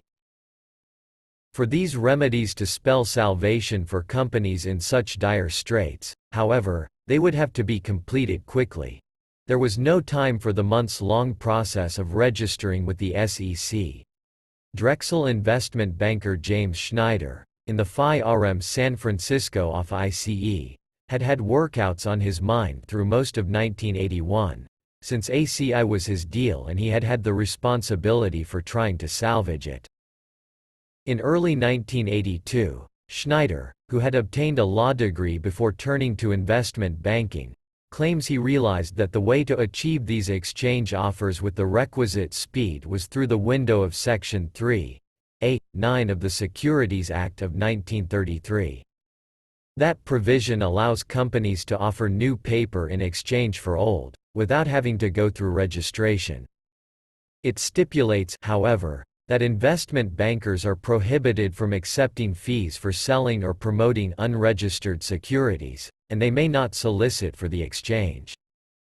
All the investment banker is allowed to do, then, is advise the company on what kind of exchange is most valuable to the company and most likely to find favor with the bondholders. After that, the solicitation is supposed to be left to the company. Over the next 4 years, most other investment banking firms would shy away from these transactions on the advice of their lawyers. Their attorneys took the position that it would be hard to define what was promoting or soliciting in these highly complex exchange offers, in which bondholders typically need a lot of explaining and persuading, and that their clients, the investment bankers would be thrusting themselves into what was at best a gray area. Other investment banking FI-RMS differentiate between the carrot and stick exchange offers for troubled companies, in which the bondholder has to be persuaded it is better to accept a less attractive piece of paper than risk default, and exchange offers done often in a defensive buyback, where the offer is so patently attractive that no solicitation would be required. Commenting on this problem, Drexel's corporate finance partner Mary Lou Malinovsky said, "The buyers can talk to us, we just can't solicit them. And since we're in the aftermarket so much, talking to buyers all the time, we know what they want, they can talk to us, we can tell the company." Malinovsky added that the 3(a)(9) for the troubled company has another advantage from Drexel's point of view, which is that it carries no underwriting liability. Since the securities are unregistered, Drexel's name does not appear on the prospectus. Drexel completed its FI-RST 3(a)(9) in 1981.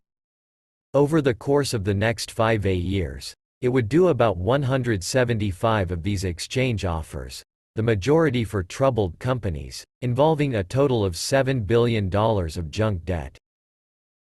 According to an article by Randall Smith in the Wall Street Journal in September 1986, while other investment banking FI-RMS that aggressively entered the junk bond market through the 80s tended to experience high rates of default on their underwritings, 9, 10, even 17%, Drexel with its lion's share of the market would have a default rate of just under 2%. Drexel's low default rate was certainly not wholly attributable to its use of the 3(a)(9). It had been in this business longer than nearly all its competitors, and its knowledge, reflected in its credit analysis and fashioning of the proper covenants for a given issue, was unrivaled. Still, those 3(a)(9s did play a role in keeping Drexel's record, and, indeed, the record of the whole junk market, since Drexel did not limit its 3(a)(9s to issues that it had underwritten, more default-free than it would otherwise have been. According to the journal article, $2,927,000, or 3.4%, of all the public new issue junk debt underwritten by the top 15 underwriters from 1980 to September 1986, totaling $86,043,000, went into default. Drexel's 3(a)(9s were not exclusively for new issue junk debt, so the comparison is imprecise. Nonetheless, if one assumes most conservatively that without that $7 billion of 3(a)(9s another $2-3 billion of new issue debt would have gone into default, then the dollar amount of defaulted debt noted in the journal would have roughly doubled. It seems plausible that a higher default percentage, or a sudden slew of defaults of Drexel underwritten issues, might have dulled the growing institutional appetite for junk in this country in the early 80s. But if there ever was the possibility of an externally generated breaking to Milken's machine, the 3(a)(9 removed it. And with the 1981–82 recession weathered and the problem deals at least temporarily FI-XED, Milken was ready to move to a new plateau. 5. The Cloister at Wilshire and Rodeo. Indiana 1983, the world of junk exploded in size. By the end of 1983, 40% of all original issue debt outstanding had been issued within the year, $7,310.20 billion. 23 offerings of $100 million or larger were issued, compared to only 8 in 1982. Drexel did $4,690 billion of junk offerings, 3 times the amount it had done the previous year. In one 10-day period in February 1983, Drexel underwrote 7 new issues totaling $500 million. In April, Drexel did the largest junk bond offering ever, raising $400 million for MGM, UA Entertainment Company. And then, in July, $1 billion for MCI Communications. Drexel's leap to these megadeals was not as smooth and effortless as it may have appeared to outsiders. One former Drexel employee recalls that Milken and his team were extremely nervous about the MGM-UA deal, since it was about 4 times bigger than anything they had ever done. "One of Mike's guys called me, wanting me to take $10 million, said this former Drexel retail salesman. Now, whenever they had a good deal they didn't want to give it to me, because Mike hates retail, he has no use for it, he doesn't want to have to take calls from somebody asking for $1 million of bonds when he wants to be dealing with $100 million. And here they were asking me to take it. They said, be a team player. So I did. Then it got oversubscribed. I got a call. We want it back. I'd already placed it with my clients. I said, forget it. Then, Mike's hit man, another of Mike's salesmen, called me. You rotten. Every obscenity in the book. Finally we compromised. I would cut back $5 million, they would cut back $5 million. Even after that, he started to call again, shouting that they had to have the rest. Mike plays very tough, he said. He doesn't get in there and do it himself. I've never heard him raise his voice. But he has people who do. The MCI deal started out at $500 million. Milken's sales force, however, kept coming back to him with reports of bigger and bigger demand. Milken moved to $600 million, then $800 million, then finally $1 billion. After all, the MGM-UA deal had been oversubscribed. But then, as the deal grew, the street cooled. Some buyers began to say that $1 billion was too much debt for the company, and that there would be too much dilution of the equity. Warrants were being issued with the bonds.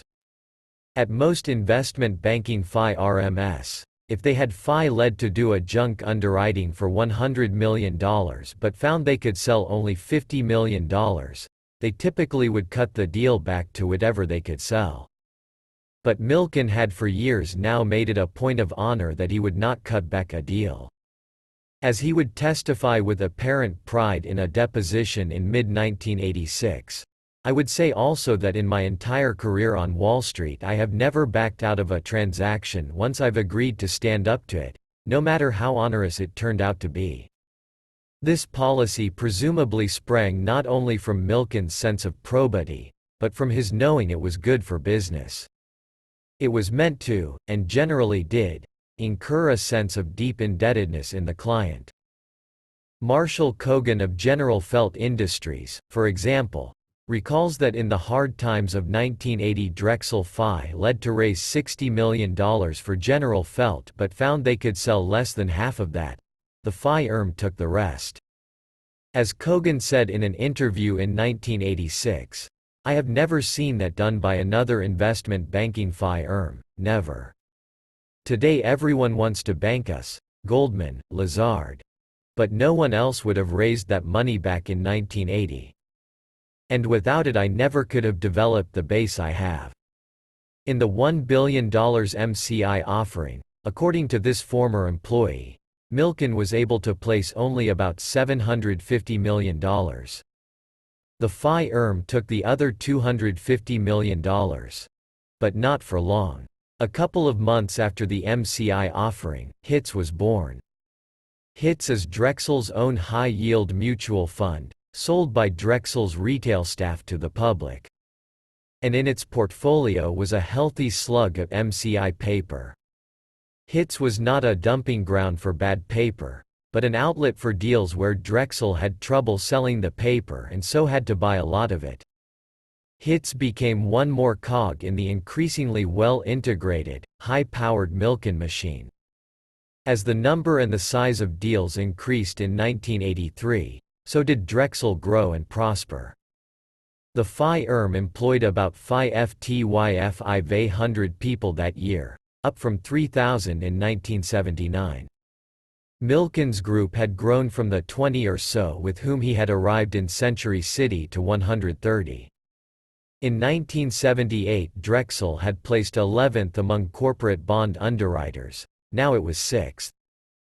and the firm that had earned $6 million in Professor ITS in 1979 earned an estimated $150 million in 1983. In 1983, Milken and his brother Lowell, in partnership with several other investors, bought a 4-story building at what is probably the most exclusive commercial address in Beverly Hills, at the intersection of Wilshire Boulevard and Rodeo Drive. They then leased the building to Drexel, and it became the new Milken headquarters. It was also a statement, a graphic précis of things to come. Milken had chosen to live in relatively unpretentious Encino, but that was for his tiny sliver of private, family life.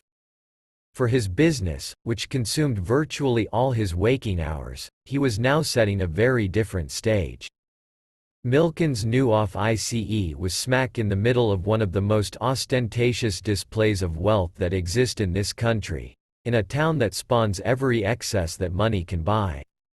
Milken chose this as his made-for-the-movies Mecca. Over the next several years, the stretch limousines would begin lining up at 4:30 a.m. on the cobblestone driveway just behind Wilshire, their passengers, not only raiders but corporate chieftains as well, come for an audience with the king. By 1983, too, Milken's investment partnerships, the repositories of much of his and his people's wealth, were multiplying. Other privately held FIRMs on the street had investment partnerships that were FIRM-wide, as well as some in which certain partners participated and others did not. But only at Drexel was there a system so Byzantine, and so custom-made for patronage, manipulation and control by a single individual. One of Milken's earliest investment partnerships, formed for him and his group even before he moved out to California, was Otter Creek. Then, according to the registration statements in Los Angeles County, where some but by no means all were FI-led, Milken and his brother, Lowell, started one partnership, GLJ, in August 1978. Immediately after he had moved to L.A. according to Milken's testimony in an SEC deposition in 1982. Both Otter Creek and GLJ had accounts not only with Drexel but with Bear Stearns. A National Association of Securities Dealers, NASD, rule stipulates that any employee of a broker-dealer who has a brokerage account at another firm must disclose its existence, and make its records available to officers of his firm. There was no indication that Milken had not done this. In later years, Drexel would institute a policy forbidding employees from maintaining such outside accounts. According to the LA County records, in 1982 Michael and Lowell Milken started 3 more, WB Associates, WRC Associates and Laban Associates, and Lowell started a 4th, Carlisle Associates. The Milkens were the FIRST named partners, followed by various combinations of people in Michael Milken's group. By the end of 1983, there were 2 general partnerships, for Michael and his wife, Lori, Raw Partnership, and Lowell and his wife, Sandra, E.J. Associates, started on the same day, and then there were Chanticleer Investors Limited, Dunmore Partners Limited, Moradin Partners Limited, and Canterbury Group, again with various combinations of the members of Milken's group, and also 2 lawyers working for Lowell and Cambrent. One of them was Richard Sandler, Lowell's boyhood friend, with whom he had gone through college and law school. Sandler was often the FI-ling individual for these partnerships, some of which he participated in, and he was also trustee for Milken's children in some trusts. Given Sandler's relationship with Lowell, he was closer to being family than any other lawyer the Milkens might have found. Probably one of the more lucrative of these investment partnerships was one formed to create a Chicago brokerage firm named Belvedere Securities, in early 1981. Belvedere was somewhat unusual among Milken's investment partnerships in that it had people participating in it who were not members of Drexel. At the outset, Belvedere Securities had among its general partners two money managers whom Milken had done business with since the early 70s, James Regan and Edward Thorpe. Regan and Thorpe controlled a number of entities, including an arbitrage fund, Princeton Newport Partners, and Oakley Sutton Management. Three other general partners of Belvedere had all been previously associated with the Regan-Thorpe Group. The sixth general partner, which contributed 75 to 100% of the Phi RM's capital, was Milo Corporation, seemingly standing for Michael Lowell. Lowell Milken was president, director and shareholder of Milo, and Richard Sandler was vice president, director and shareholder. Within the next couple of years, Milo was deleted from membership and the capital contribution of Michael Milken, who was a limited partner from the beginning, rose to the category of from 50% to less than 75%. Among its other limited partners, some of whom were added on through the early 80s, were Lowell Milken, GLJ, two corporate professor IT sharing trusts at Irell and Manila. Lowell's old Phi Erm, Saul Steinberg's Reliance Group Holdings, and a large number of the more senior members of the Milken Group. Belvedere's main purpose was to engage in the stripping of treasuries, trading the corpus, or body of the bond, and its coupons separately. These transactions enjoyed an extraordinary tax benefit, in large measure because the stripped treasuries were newly created instruments for which the law was unclear. It therefore gave Milken a chance to operate in a gray area, his favorite terrain. Milken, through the Milo Corporation, and the Regan Group had Phi RST started doing this in the late 70s at Belvedere's predecessor organization, Dorchester Government Securities. The Dorchester entity was located at the same address in Chicago as Belvedere later would be, 1 First National Plaza, Suite 2785. And all the general partners of Belvedere were also general partners of Dorchester Government Securities. By the early 80s, zero-coupon treasury bonds, which were the corpus, and the coupons or strips, known popularly as tigers, cats, cougars and other names, were a multi-billion-dollar business on Wall Street. In 1982, with the Tax Equity and Fiscal Responsibility Act, TEFRA, the tax laws changed. Until then, one did not have to allocate one's basis, assign costs, to the various pieces of paper, so it was possible to create an artificial tax loss. TEFRA closed that loophole. But until its passage, the tax benefits of these instruments, as used by Milken, made them perhaps the most powerful of all the financial tools he had at his disposal. According to two former members of Milken's group who were limited partners of Belvedere, they believed the treasury stripping idea had been brought to Milken by James Regan in the late 70s, which would explain the presence of the Regan-Thorpe Group in these partnerships. It was noteworthy, too, that Milken carried out this gold mine business through a separate brokerage Phi Erm created for this purpose, its majority interest owned by him, participated in by his favored, but not by Drexel. That is not to suggest, however, that the business activities of Drexel and Belvedere were not interrelated. In the course of taking a deposition from Milken in 1982, as part of a wide-ranging SEC investigation which focused on trading in the securities of companies including Reliance, Golden Nugget, American Financial, Rapid American, CNA and First Executive, the SEC lawyer stated, in an exchange with Milken's counsel, that Belvedere had been selling the securities of Reliance and Lisco, another Steinberg-controlled company. The SEC lawyer also stated, "It is our understanding that there are orders placed with this Phi Erm by individuals who are members of the high-yield department for clients of the Drexel Burnham Phi Erm. Are you at all familiar with that?" "No," Milken replied.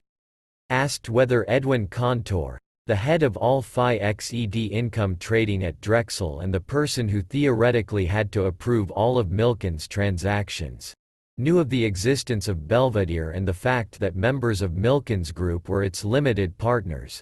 Milken replied that he did. Asked furthermore whether Contour was aware that this brokerage firm sold securities that the Drexel Burnham firm also sold, Milken replied, "It's quite possible. I'm not aware that Mr. Contour gets a copy of all trades this firm does." Milken gave some indication of the level of wealth in these partnerships when he talked to Robert Wallace, a Drexel employee in its Palo Alto office, about joining his cadre in mid-1983. Wallace, who would later leave Drexel to form his own San Jose, California, investment company called Gateway Advisors, liked and admired Milken but decided not to join him because, he says, he didn't want to jam bonds down clients' throats. He was, however, tempted. Mike told me, Wallace recalled. No one who has been with me for 5 years is worth less than $20 million. Wallace says that Milken was referring to his core group of a dozen or so, including Gary Winnick, Peter Ackerman, Dort Cameron, Charles Causey retired in 1981, and others. These were the loyal bodies Milken had gathered in the mid and late 70s, most of whom had been either adrift or relatively low achieving when he found them. He had collected a heavy toll from them. Julian Schroeder, a former Drexel investment banker, said, "Mike sits in the middle of that X of the other desks so that he can see everyone, and then he screams and yells. He cracks the whip. It's a slave ship out there, high-priced slavery." There were other compensations, in addition to the material. Many of Milken's people felt that he extracted their very best from them, because he would tolerate nothing less. Mike challenged you constantly in terms of your level of knowledge, and he helped you operate at the best level you possibly could, said one former member of the group. If it weren't for Mike, I'd be a good high-grade bond salesman, making $100,000 a year. Many, too, were mesmerized by Milken's brilliance and awed by his sense of mission. The group was not unlike a cult, intensely secretive, insular, led by a charismatic and messianic leader whom many of his followers came to see as larger than life. "We owe it all to one man," declared one member of the group, "and we are all extraneous. Michael has denuded us of ego." One of the original cadre, Dort Cameron, added, "Michael is the most important individual who has lived in this century." Another former member will take it a step further.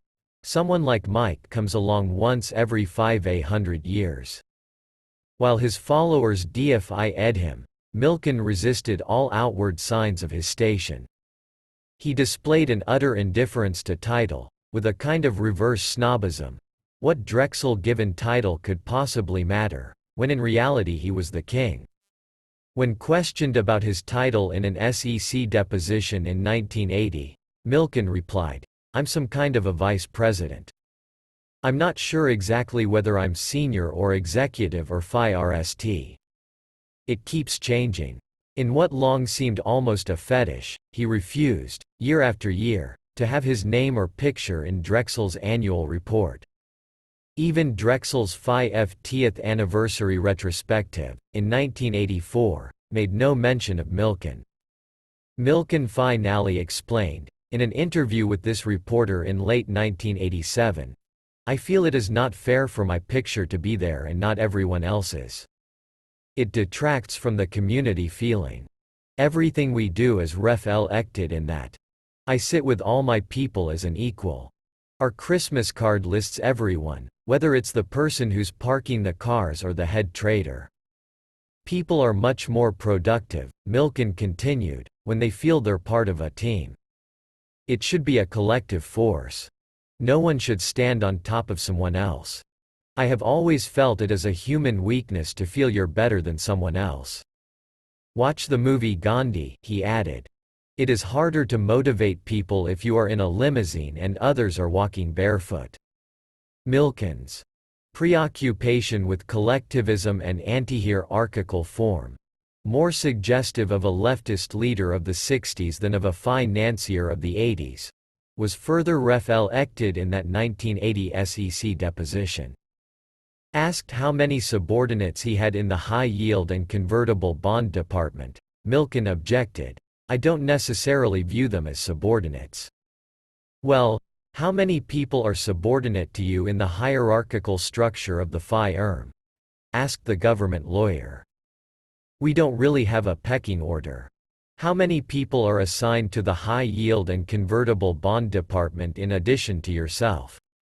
I would estimate, I don't know exactly, but I would say between 30 FIVA and 40 FIVA. Now, do each of these people report to you? Since I'm the manager, you could say that, but I may not speak to them for 8 months. But you don't report to them? No. You're not subordinate to any of these 30 FIVA or 40 FIVA people in your department. By subordinate, you mean accountable?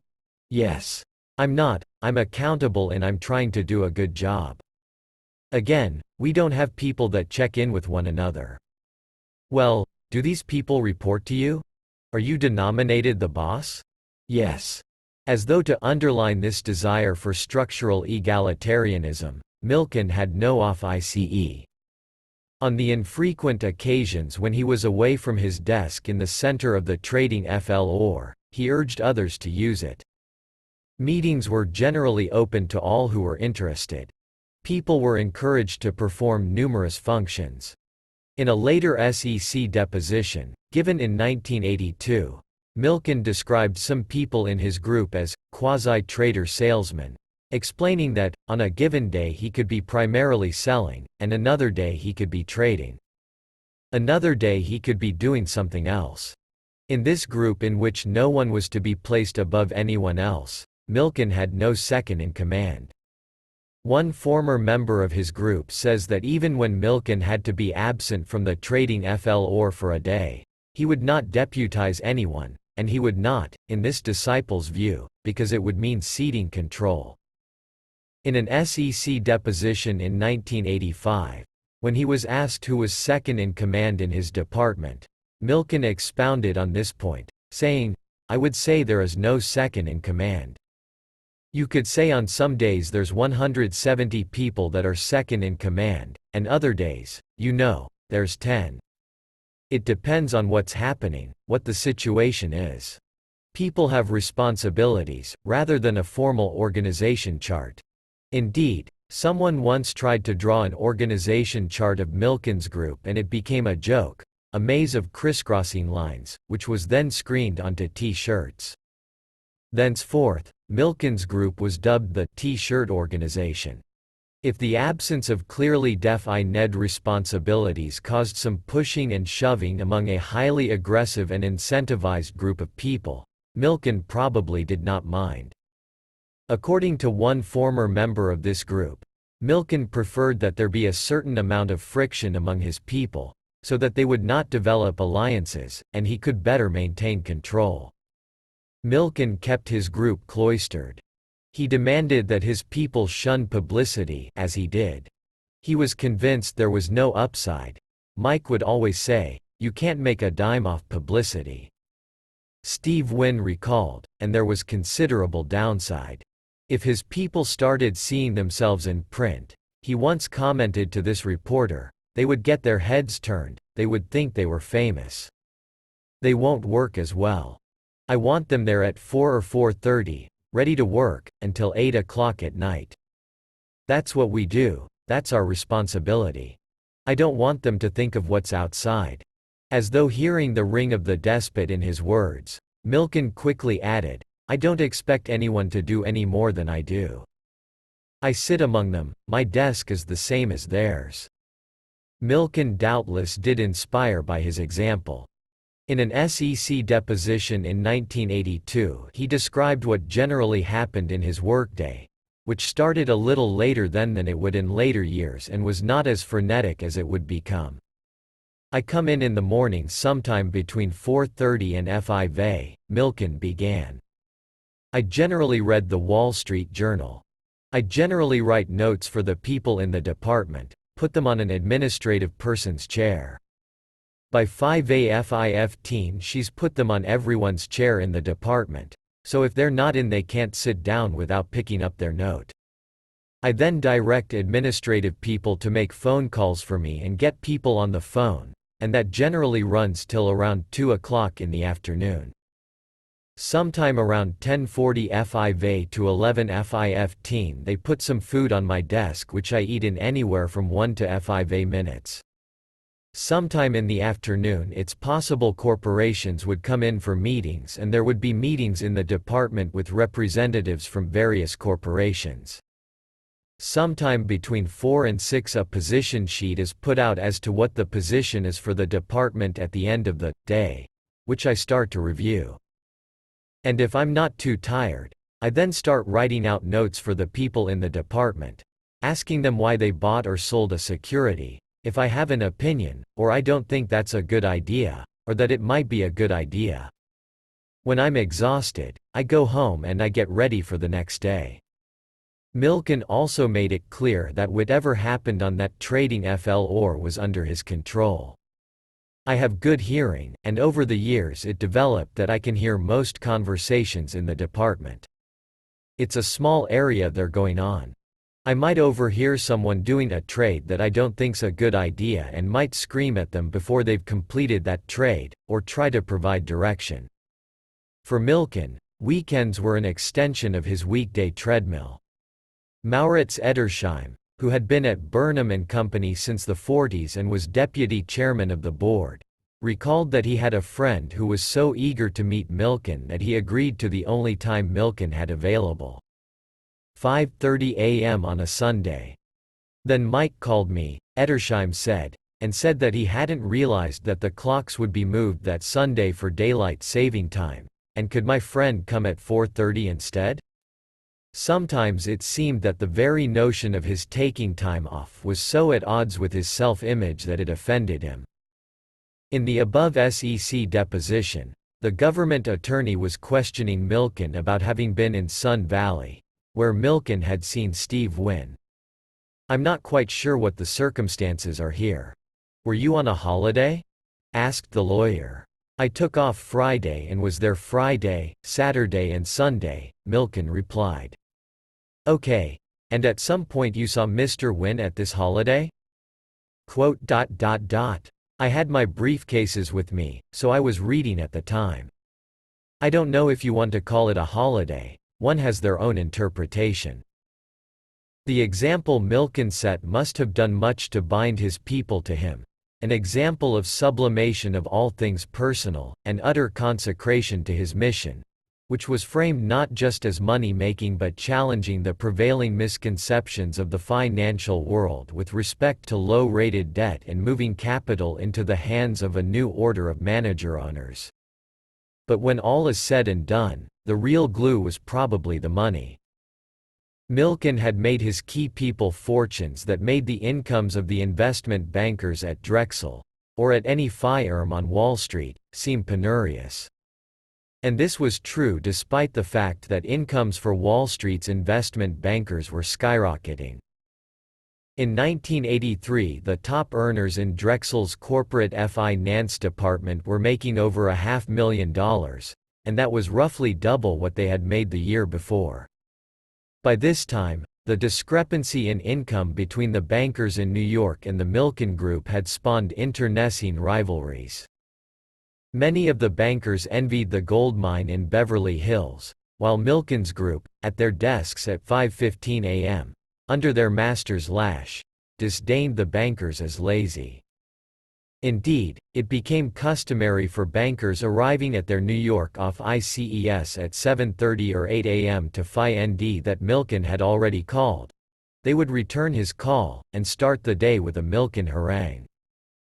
As one former member of the Milken Group remarked, voicing the common West Coast bias, "The corporate finance guys in New York are yentas. They have nothing to do but sit and talk all day." And much of that talk, he believed, consisted of speculation about just how much lucre was being amassed in Beverly Hills. They didn't know how much we were making, but they suspected. Even within our group, no one knew what anybody else was making. 6. The Air Fund. It was not only within the Drexel enclave that lives were being transformed by Milken's Midas touch. By 1983, Fred Carr, of First Executive, a life insurance company, and Thomas Spiegel, of Columbia Savings and Loan, were building powerful, fast-growing institutions, each a maverick within its industry, each based upon and thriving with Milken's product. In the late 60s, Fred Carr racked up stellar returns as head of a go-go mutual fund called the Enterprise Fund and then departed in 1969, just months before the fund's collapse. His timing may have saved money and pride, but not his reputation. The Enterprise Fund failure would dog him for years. Then, in 1974, he was hired to run First Executive, a company with about 30 employees, teetering on the verge of bankruptcy.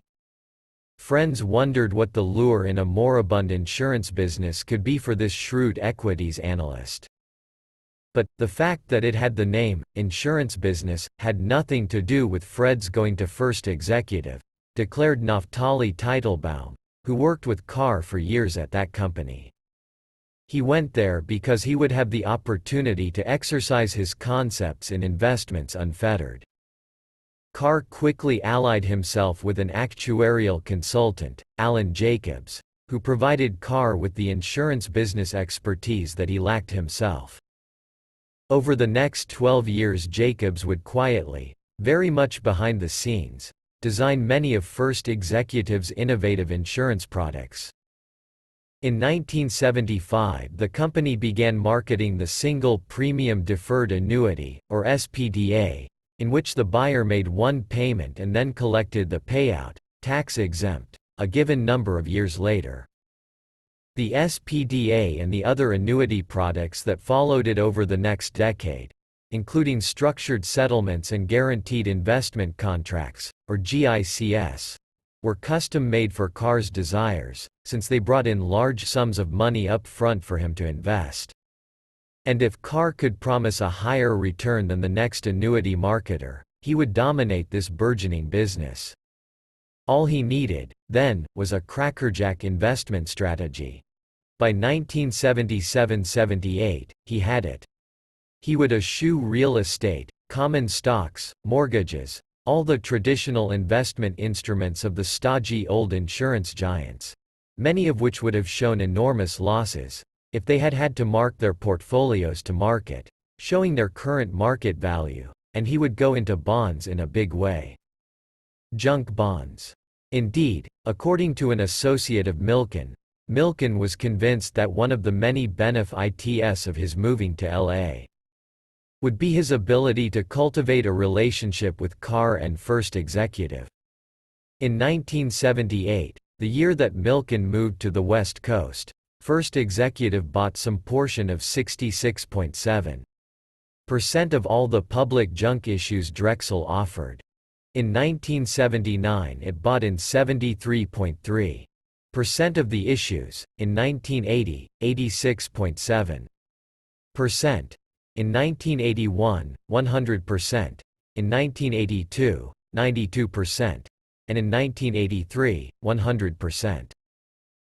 In little more than a decade, Carr's investment strategy would turn First Executive from a nearly insolvent company to a pioneer in new wave insurance products, with assets of $12 billion and a net worth of about $1.30 billion. Not surprisingly, Carr's investment portfolio would be yielding nearly 13%, compared to an industry average of 9.9%. And by the time First Executive's assets reached that $12 billion mark in late 1986, the amount invested in junk would fluctuate from about $5 billion to $7 billion. Thomas Spiegel would seem to owe Milken even more than Carr did. Carr at least had a track record replete with highs as well as lows, before his and Milken's needs converged so perfectly. Spiegel, on the other hand, had not distinguished himself before Milken took him in hand. In the early 70s, Spiegel was a salesman in Drexel Burnham's retail department in New York. One Drexel executive recalled that Spiegel excelled as a playboy. He would be out till 4 a.m., never got into work until 10:30 or 11, then he was hung over.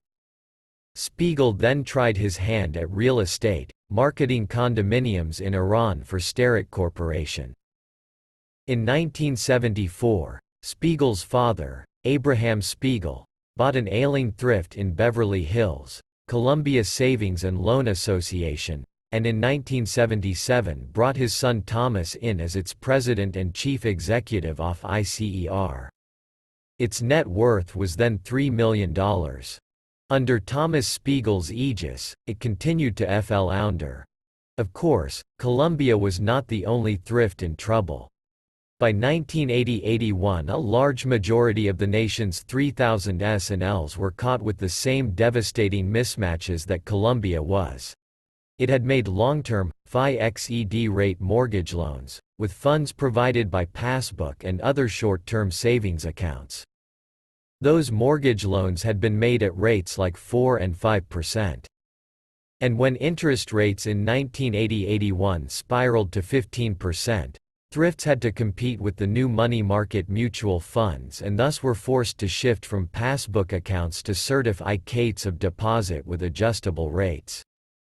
Deregulation, in an effort to aid the failing thrifts, came with the Garnes-Saint-Germain Depository Institutions Act in 1982. Congress authorized federally chartered thrifts to make commercial loans and invest in corporate debt securities as well as other assets. Some state legislatures then passed similar bills, affecting state-chartered thrifts. Thus, Congress provided Milken with a brand new pool of capital to tap, the nearly $1 trillion in portfolios of savings and loans. While federally chartered thrifts would have ceilings, not more than 10% of their assets, on their junk investments. Some state-chartered thrifts, including California's, would have virtual investment autonomy. And thrifts, moreover, make great investment vehicles because they have enormous built-in leverage. They can take in $100 of deposits for every $3 of equity or subordinated debt. Spiegel's new strategy was to achieve a high yield from his investments, moving from a mortgage loan portfolio to junk bonds, and to cure the mismatch of the maturities of his assets and his liabilities. To this end, over the next several years Columbia floated several $billion worth of intermediate and long-term, non-withdrawable certificates of deposit, sold through a retail distribution network by stockbrokers nationwide. The average maturity of Columbia's liabilities increased from 3.6 months at December 1982 to 2.9 years at March 1986. So now Spiegel had capital he could rely on, that couldn't be withdrawn overnight. He then invested a substantial portion of those deposits in junk bonds, locking in an enormous spread. In December 1981, Columbia had $373 million in assets. By year-end 1986, it would have roughly $10 billion, with at least 26% of its total assets invested in junk. One former Columbia employee recalled that Spiegel bought his FI-RST junk bond for Columbia in 1982 and quickly began investing hundreds of millions in them. But Tom was a newcomer to this market. It was all Mike. There was no research staff at Columbia, no documentation. Everything was in two file cabinets. By 1986, Columbia would have a full research staff working on its junk investments. Spiegel, now a hard-working executive, would point to that staff and claim that Columbia made its own investment decisions, independent of Milken. He would, however, tell Businessweek, "Mike has really been the major influence in expanding my business perspective." He would have expanded, too, from junk to include major investments in mortgage-backed securities, and also equities in a risk arbitrage operation. Spiegel's high-risk investment practices would earn him the displeasure of the Federal Home Loan Bank Board. Thrifts theoretically exist to finance the housing industry. And Spiegel was playing the junk game with federally insured funds. The bank board would conduct a review of Thrift's investments in junk, considering setting a ceiling on those investments for Spiegel and all other state-chartered institutions, but by the end of 1987 it had taken no action.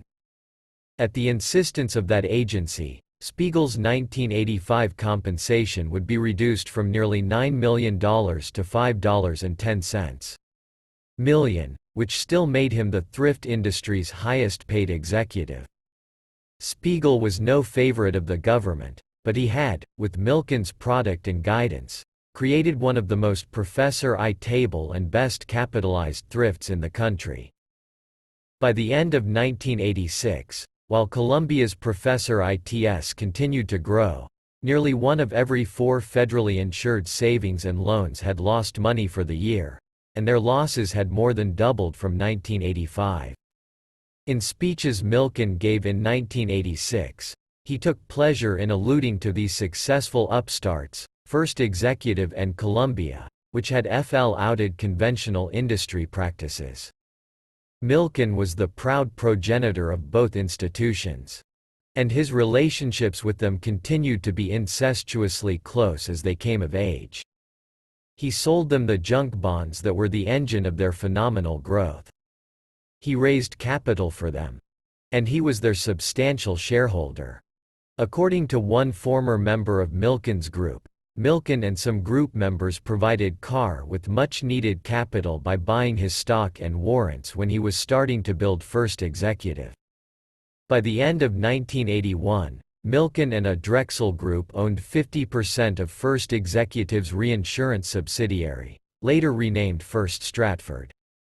By December 1984, Milken, through his children's trusts, in a purchase of securities for which the only named individual was his lawyer Richard Sandler, as trustee for those trusts, would own 9.9% of Columbia's stock. Also in December 1984, the Drexel-Burnham-Lambert Group would control 10.3% of Columbia. In effect, then, Milken and Drexel would control over 20% of the institution. What set First Executive and Columbia apart from other institutions and companies with which Milken was playing his multiplicitous roles by 1983 was the degree of their metamorphosis. Others had benefited from Milken's performance, but they had not been so utterly transformed from founderers to titans, and titans who